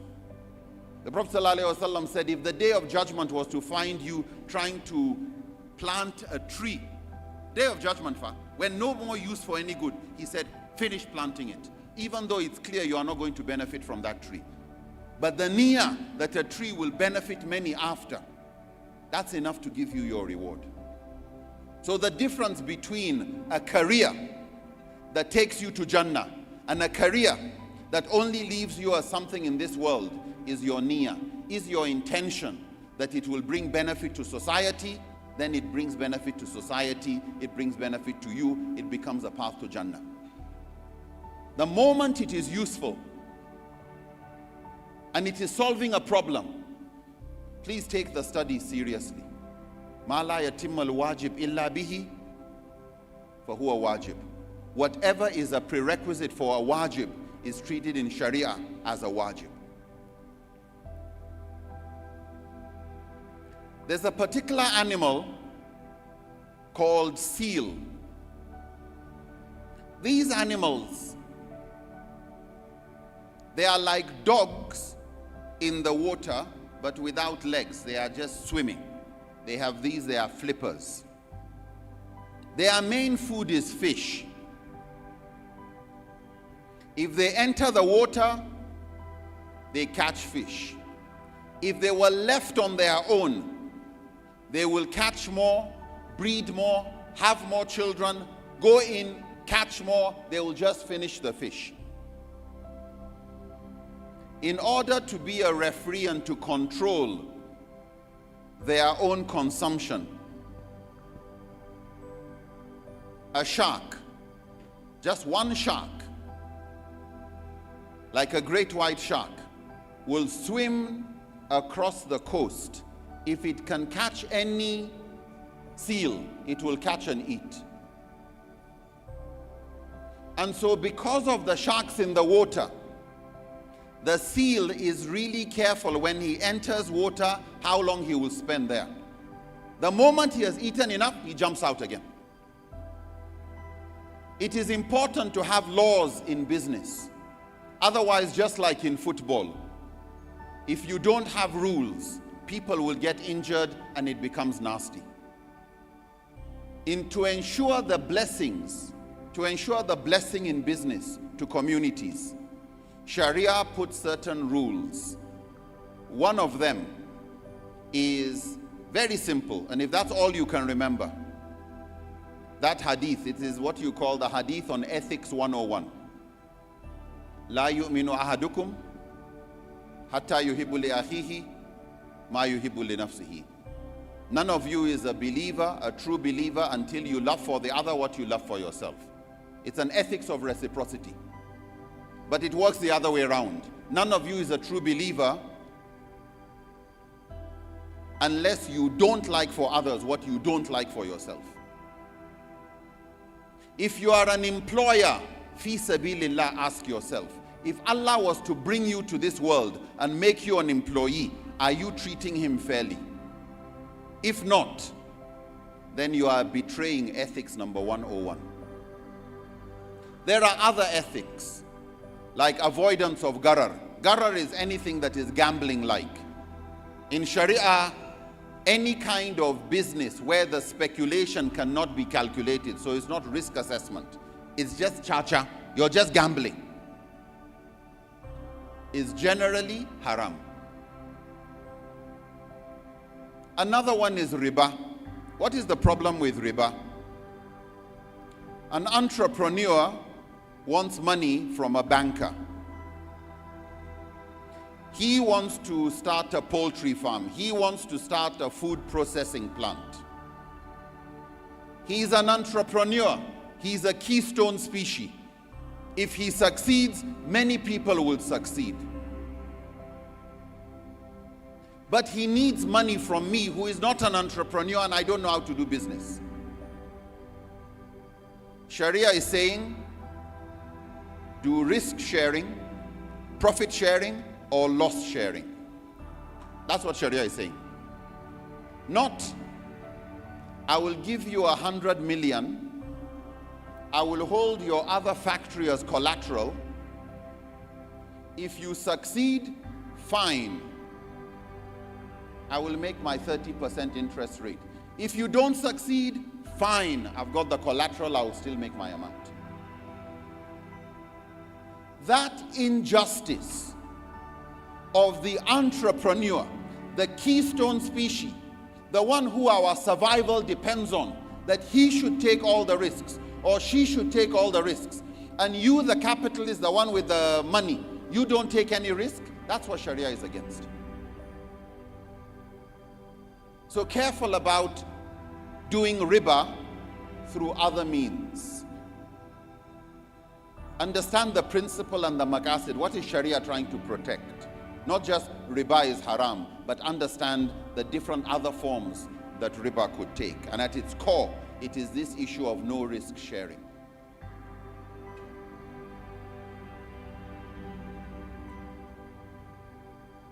There was a Fulani man. Mun zo gidanku ko? Mun san mu Nufawa ne. There was a Fulani man. His name was Buba.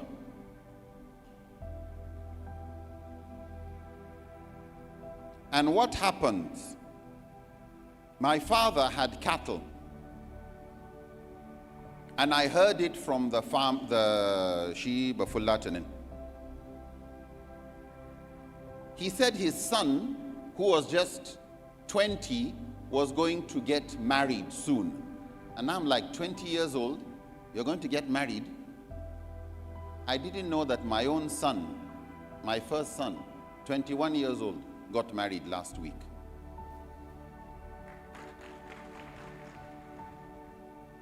He started his online business when he was in first year of university.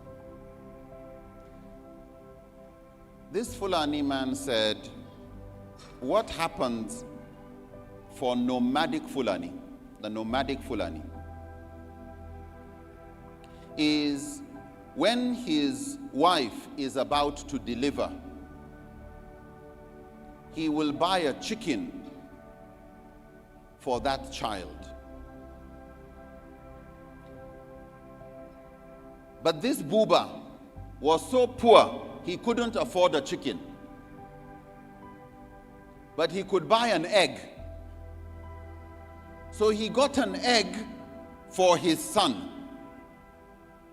He put the egg under his own chicken. And the chicken sat on the eggs, incubated, hatched. Around the same time that his son was born. He took care of that chicken.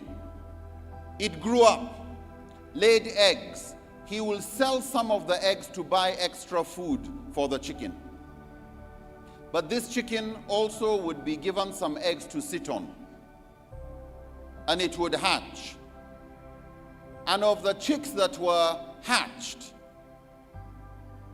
Shaho will eat some. Bera will eat some. Machiji will eat some. But some will still survive. And over the next 3 years, that's how an egg became a chicken.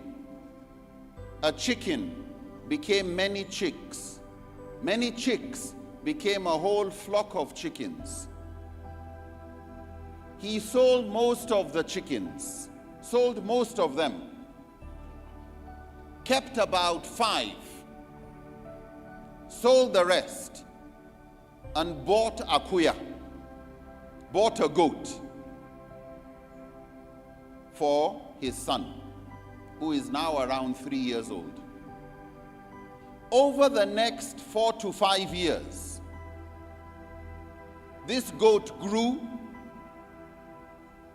got another kid, another goat,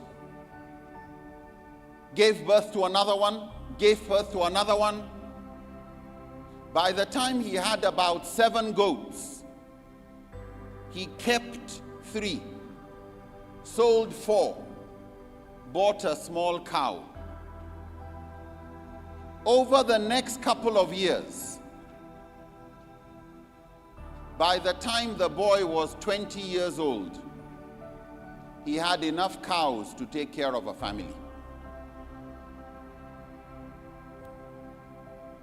If I were to give you an egg and I ask you, look at this egg, what do you see? For many of us, we see breakfast.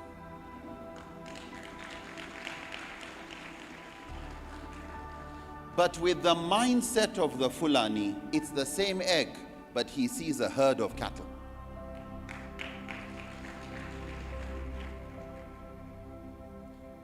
But there are key things to remember.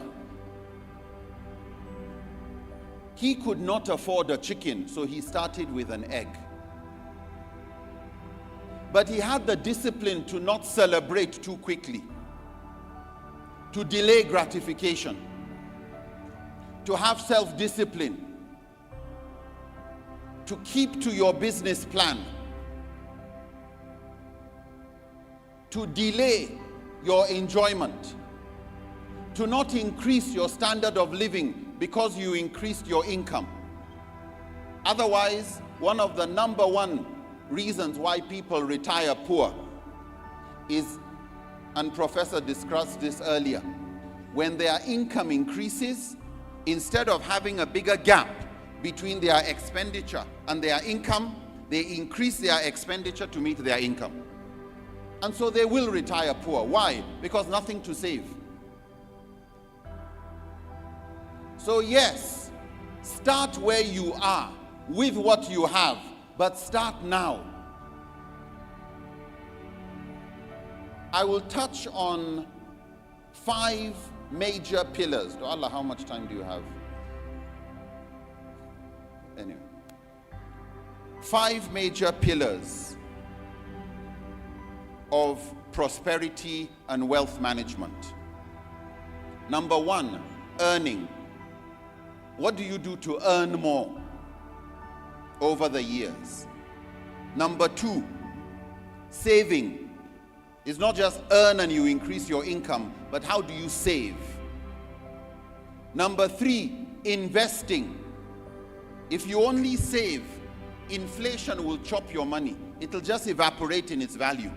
Just like water. You just don't know what happened to it. It can no more purchase what it used to purchase 5-10 years ago.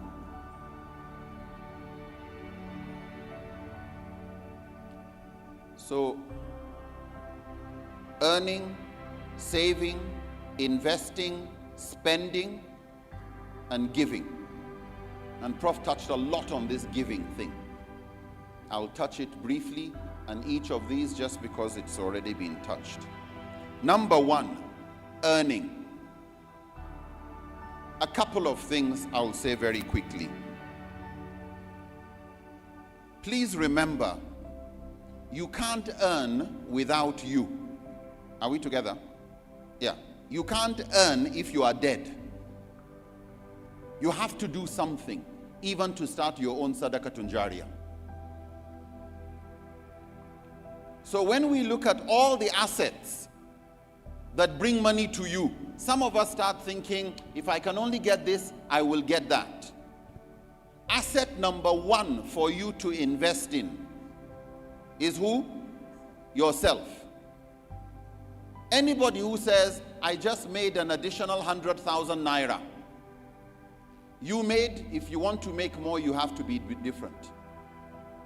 Inna Allah la yugayyiru ma biqawmin hatta yugayyiru ma bi anfusihim. Allah doesn't change your condition until you want to change, you are ready to change yourself. And that's in every aspect of life. You can't get your wife or your husband, you can't get your spouse to love you if you are not more lovable. You can't get people to like you if you are not more likable. You can't get people to trust you with money for business if you are not more trustworthy. You have to work on being more trustworthy. You can't get people to respect you and respect your time if you are not working on becoming more respectable. You can't get people to value you if you are not valuable. So what can you do to be better? Instruction number 1 to the Prophet ﷺ, Ikra. Read. Learn.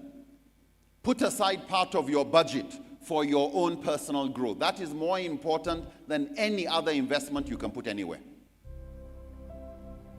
Money follows knowledge. If you know how to manage money, more will flow in your direction. Build your competencies in 4 critical areas. Your competence, your character, your attitude, and your courage. Competence, develop skills, develop knowledge. So if it is business, you know the business very well, what he calls specialized knowledge. So build your competence in the area of your interest. I may not like farming. You're passionate about farming.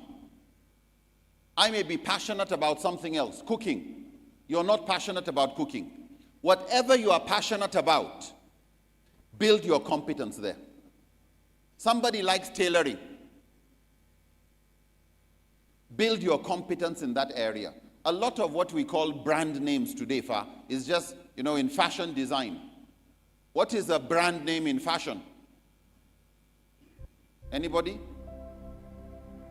In fashion, clothing industry. Adidas. Sorry? Polo, Nike, Grant, and the rest. Wallahi, Adidas and Nike are just cobblers. You know cobbler? They're just people who know how to make shoes. But they make shoes so well they become a brand. Grant and Polo, they are just tailors. Tailor kawaifa. But a tailor that knows how to do his job so well, he will charge you 1,000 times what another tailor will do, and people will buy.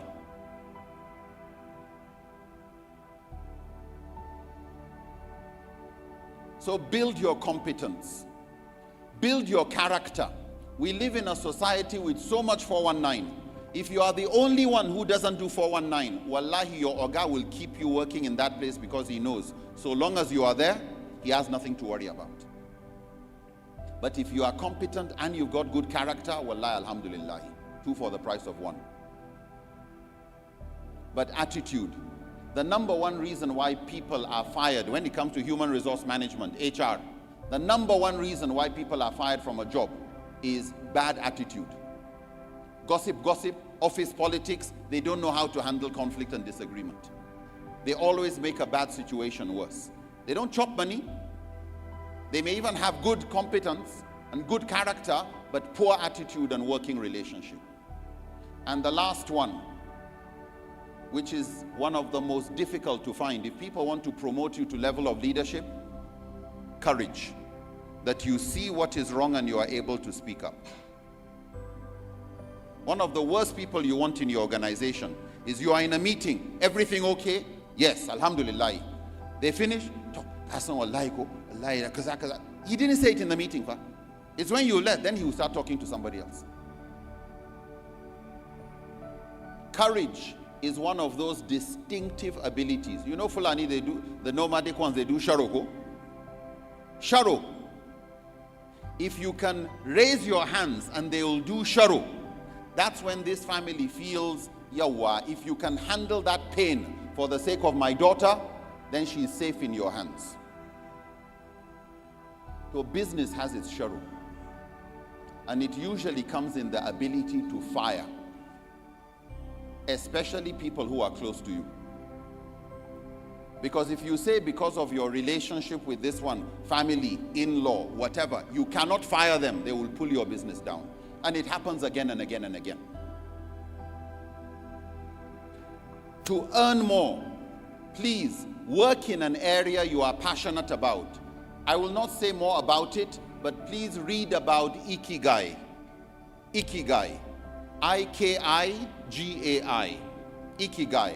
It's a Japanese concept of a work ethic where you work in something that you are competent in, which you are also passionate about, which also solves a problem in the world. In other words, there's a need for it, and also can generate income. Work more than you are paid, and you will be paid eventually more than you work. Work to learn, not to earn. Work to be better. It's just like playing basketball. Just play the game well. Stop looking at the board. The board will change and tell you you have won. But if every time you are playing your basketball, you keep looking at the screen, what is the score? What is the score? Just play the game well. Do your job properly, fi sabilillah. So when it comes to earning, that's what I would just want to say. When it comes to saving, you know, every time it rains, you can stand outside your house and see where the water is flowing. And it will flow and it will go inside one gutter. If you follow it, keep following the gutter, it will go and join a stream. Keep following it, it will go into a river. Keep following the river. It will go and stop where there's a dam. Every month, towards the end of the month, it rains in the form of alerts, salary. Everybody's phone is small alert, alert, your salary has dropped. It's like rainfall everywhere. Then go and see what happens. The prices of things in the market, what happens? They start to rise. Follow the money. It will go to the retailer, from there it will go to the wholesaler, then it goes to the major supplier. Before you know it, that money has just gone out of Katsina. Most of it goes out. Where to? Whoever is producing the goods you are finally buying. They will send goods, you will send money. But some people are able to build a dam. They are able to save. What is special about dams? Under normal circumstances, the water of a river is not strong enough to turn turbines and produce electricity. But if you can build a dam, you have enough water behind that to generate electricity. So please, have a habit of saving. Build dams. That Fulani Buba, he had chickens and he built a dam of chickens. And with enough chickens, he could turn the turbine and produce a goat. Then he built a dam of goats. He wanted cows, but he didn't get cows. He started where he was with what he had. So please, take saving seriously. Build dams. Because that is when an opportunity comes and a friend of yours says, I have a business, would you want to invest? And that's when you realize, I didn't have a dam, so I have nothing to invest. I remember one business opportunity that came. This was now about 20 years ago. By next year, it will be 20 years. I was invited to invest. And that's when I realized I had not built a dam. I was able to get some money. Alhamdulillah, something small, I invested. This business that started with 500 million, that was the share capital,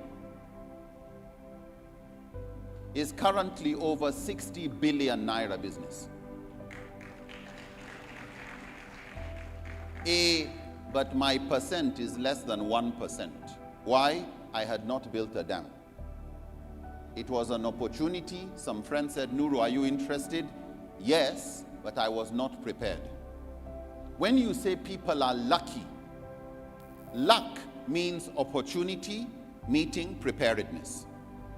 Luck, when you say ayachi sa'a, no, look carefully.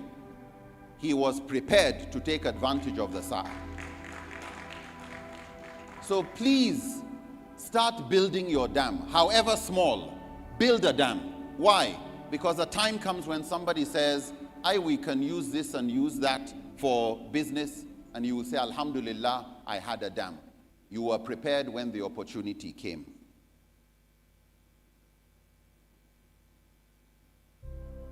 I'm conscious of time, and so I will quickly go through some of the rest.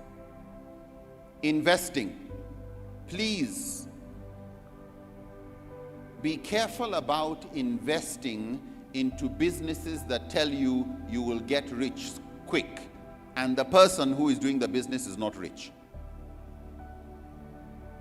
Anytime somebody says, I have a business, please ask for past performance. As human beings, we don't know how to predict the future. But the best we have, the best predictor of future performance is what? Past performance. If this business has no past performance, it doesn't mean it is bad, but be very careful. You're taking a big risk. Find out, the people who are running the business, have they succeeded before? Who and who are on the board of directors? If you see names of people you don't know anything about, you try to search about them online, you can't find anything. To Allah, run away.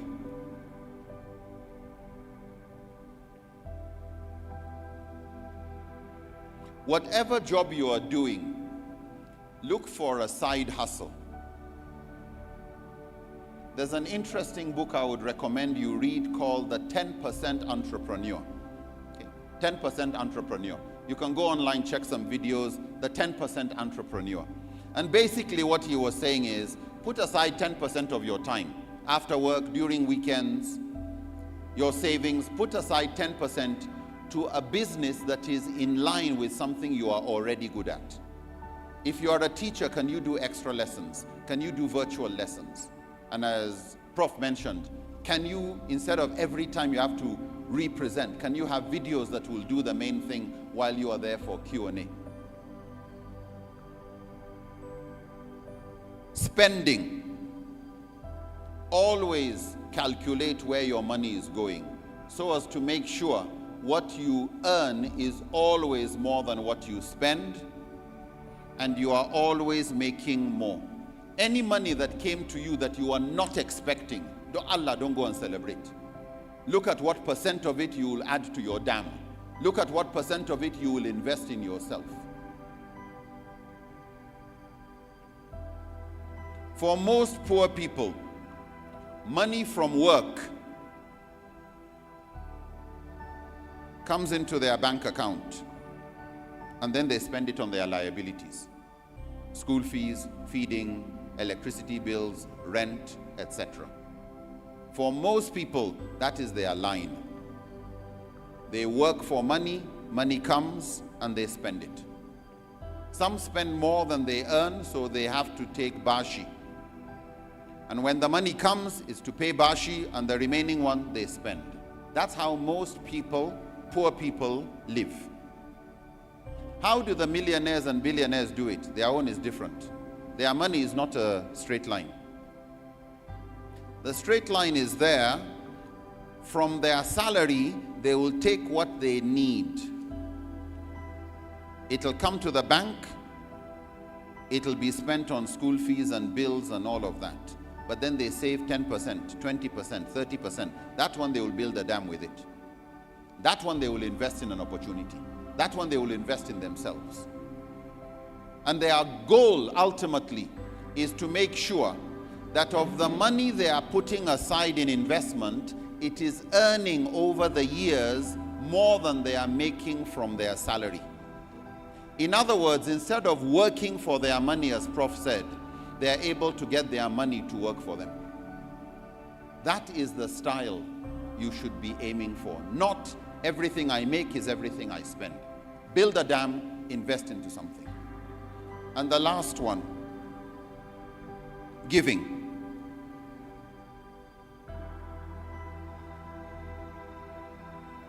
Briefly, many view giving, sadaqah, as a way of decreasing your wealth. The Prophet ﷺ said, charity, sadaqah, does not diminish wealth. In shakartum, that if you are grateful with what I have given you and you do what I say, which includes giving, Allah says, La azidannakum, I will increase.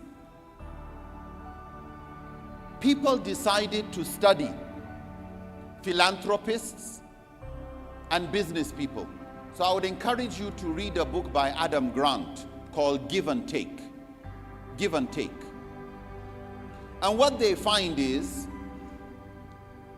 the richest and happiest people in the world are the ones that are also the biggest givers. You would have thought that the biggest givers cannot compete with those who only keep for themselves. But if you decide you are going to be an instrument of Allah's rahmah, that you are going to be an instrument of showing rahmah to Allah's creation, Allah will use you. Allah will give you more. Harvard University carried out a study to try and understand and actually end with, is there a formula of how much I give and how much I get? And why do givers succeed? And I am sure, if there's a prediction I can make, you will find that some of our multi-billionaires will tell you nearly every time they do major sadaqah, to wallahi, big profit is coming. Every time.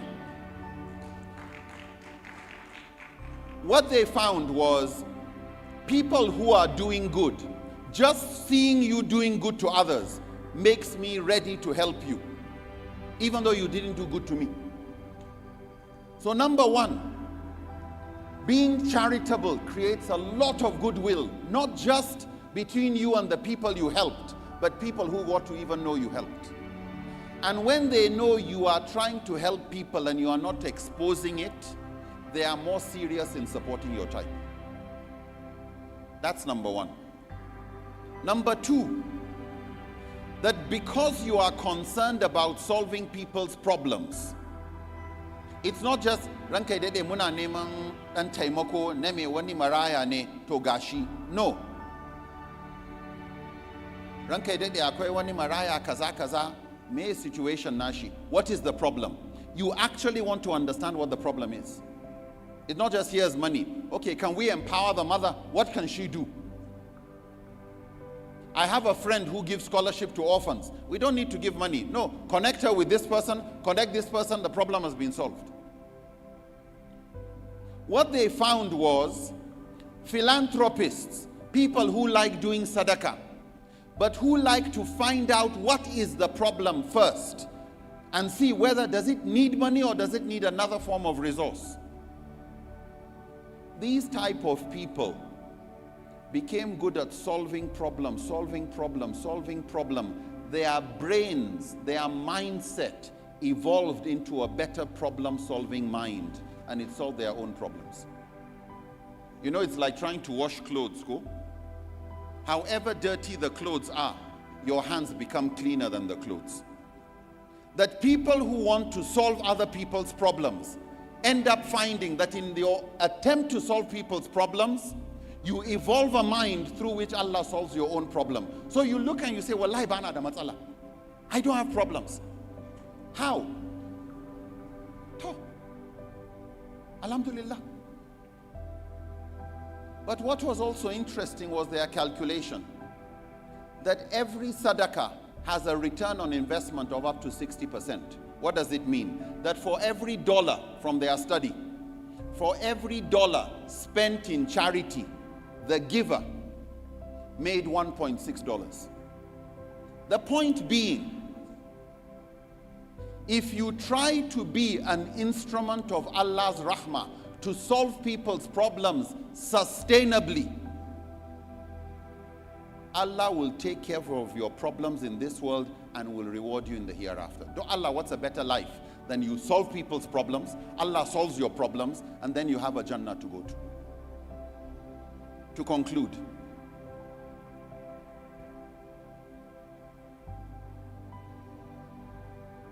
there was a man, he was a king, living on an island. No island in Katsina ko? Naro maeke.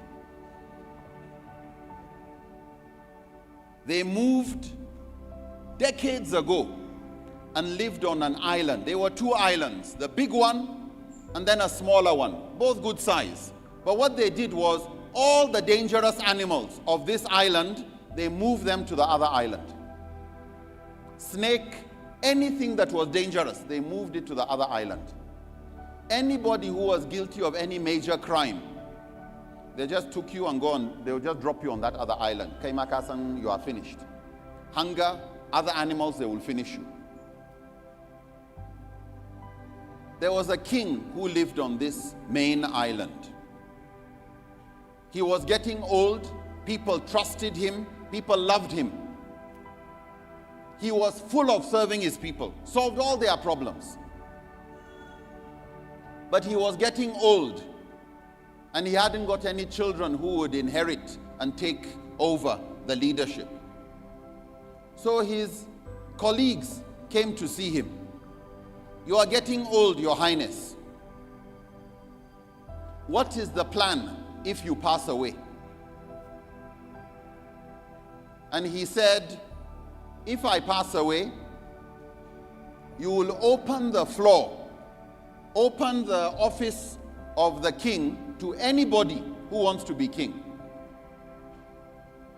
But whoever is going to be king will be king for only 4 years. On the first night of the 5th year, that person would be carried by boat to the other island and dropped there. They said, what kind of system is this? He said, that is what I prefer. Every time they came to him, he will tell them the same thing.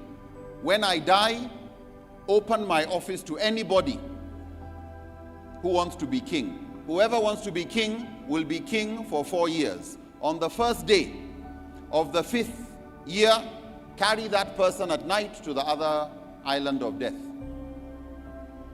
The time came and this king died. So they told Jama'ah, who wants to be king? Because this is the rule. Anybody who wants to be king, you will be king for only 4 years. And insha'Allah, at the end of 4 years, we will take you and drop you on that island. Who wants to be king? People were hesitant. One guy said, I want to be king. You know the rules? He said, yes. So, no problem. They made him king. Day 1, becoming king, he started party. Next day, party again. Party. Akache, what are you doing? If I have 4 years to live, I better enjoy my 4 years. Party, har party is har party ba dadi. This food, that food, har ba dadi. But that's how 4 years came. At the end of 4 years, on the first day of the next year, security came, Your Highness, you know the law.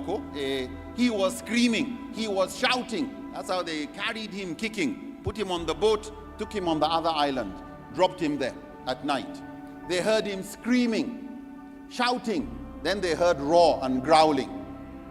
And then they heard silence. They know what had happened there. The next day, okay, everybody, who wants to be king again? Okay? Everybody heard what had happened. One guy said, me. Wallahi, inshallah, me, I will be king. You know the rule? Yes. After 4 years, we will take you there. Yes. So they made him king. So wallahi, this one did more partying than the other one. And that's how, at the end of 4 years, this one, he didn't want to wear the same clothes 2 days in a row. He didn't want to eat the same food ever again. At the end of 4 years, Shima, by the next day, kicking, screaming, they carried him, dropped him on the other island, and they came and said, this is our method of getting leaders far. But they said, since that was the wish of the late Sarki, let's honor it At least one more time. So one teacher who was well respected by the young people said, I want to be king. I want to be king. You know the rule? He said, yes. After 4 years, you will take me to the other island. They said, yes. He said, I want to be king. Anybody else wants to be king? His students begged him, don't Allah kabari. Wannan duk duniya ne is going to go. 4 years will pass just like that. I want to be king. Okay, nobody else. So they made him a king. In the first year of becoming a king, he took hunters to that island. Went and created one big park and zoo for the animals.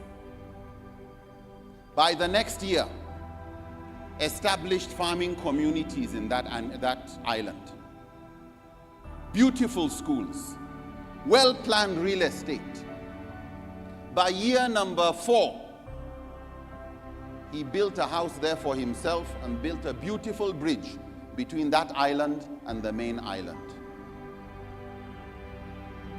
By the first day of the 5th year, even the security were confused.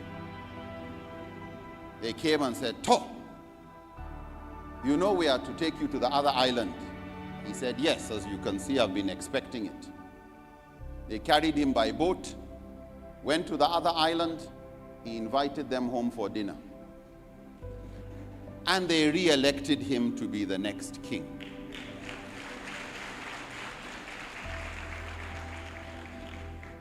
What was the difference between this king and the earlier kings? This one aligned his goals, long-term goal in line with short-term goals. As Muslims, have a goal. Your longest term goal is Jannah. How do you align it so that your short-term goals would make sure that when the day comes and you pass away, your akhiratu will be khairul laka min al-ula, better than this world. Thank you for your attention. Assalamu alaikum wa rahmatullahi wa barakatuh.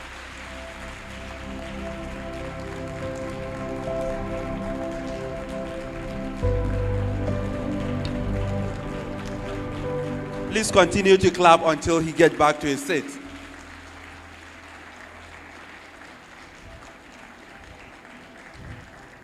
Thank you. Thank you. You can have your seat. Thank you very much. I believe everyone in this room have learned one or two things.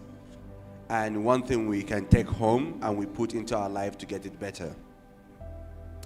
We'll take a break now. But before that, I have a few announcements to make. We will provide the food during the break, and the break will be for only 20 minutes because we have other itineraries coming after the break.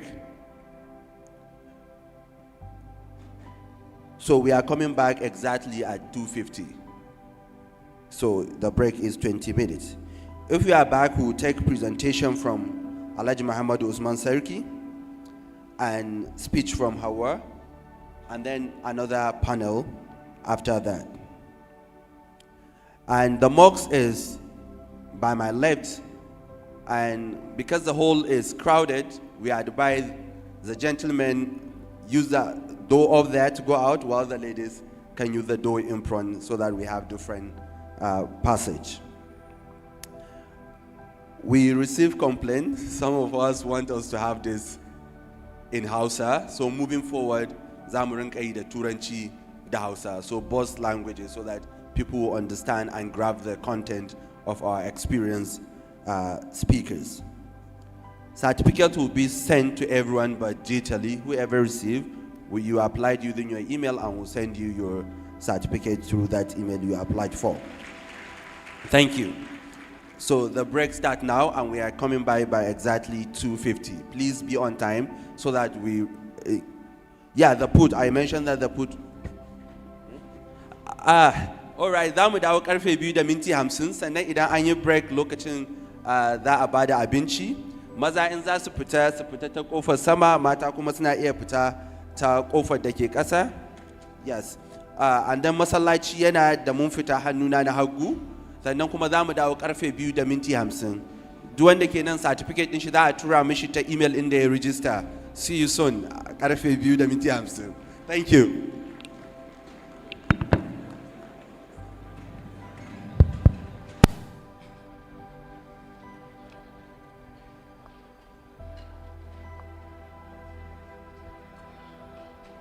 So alhamdulillah, duk wanda ya san ya yadda mukulli na mashin sai ya zo nan kan station.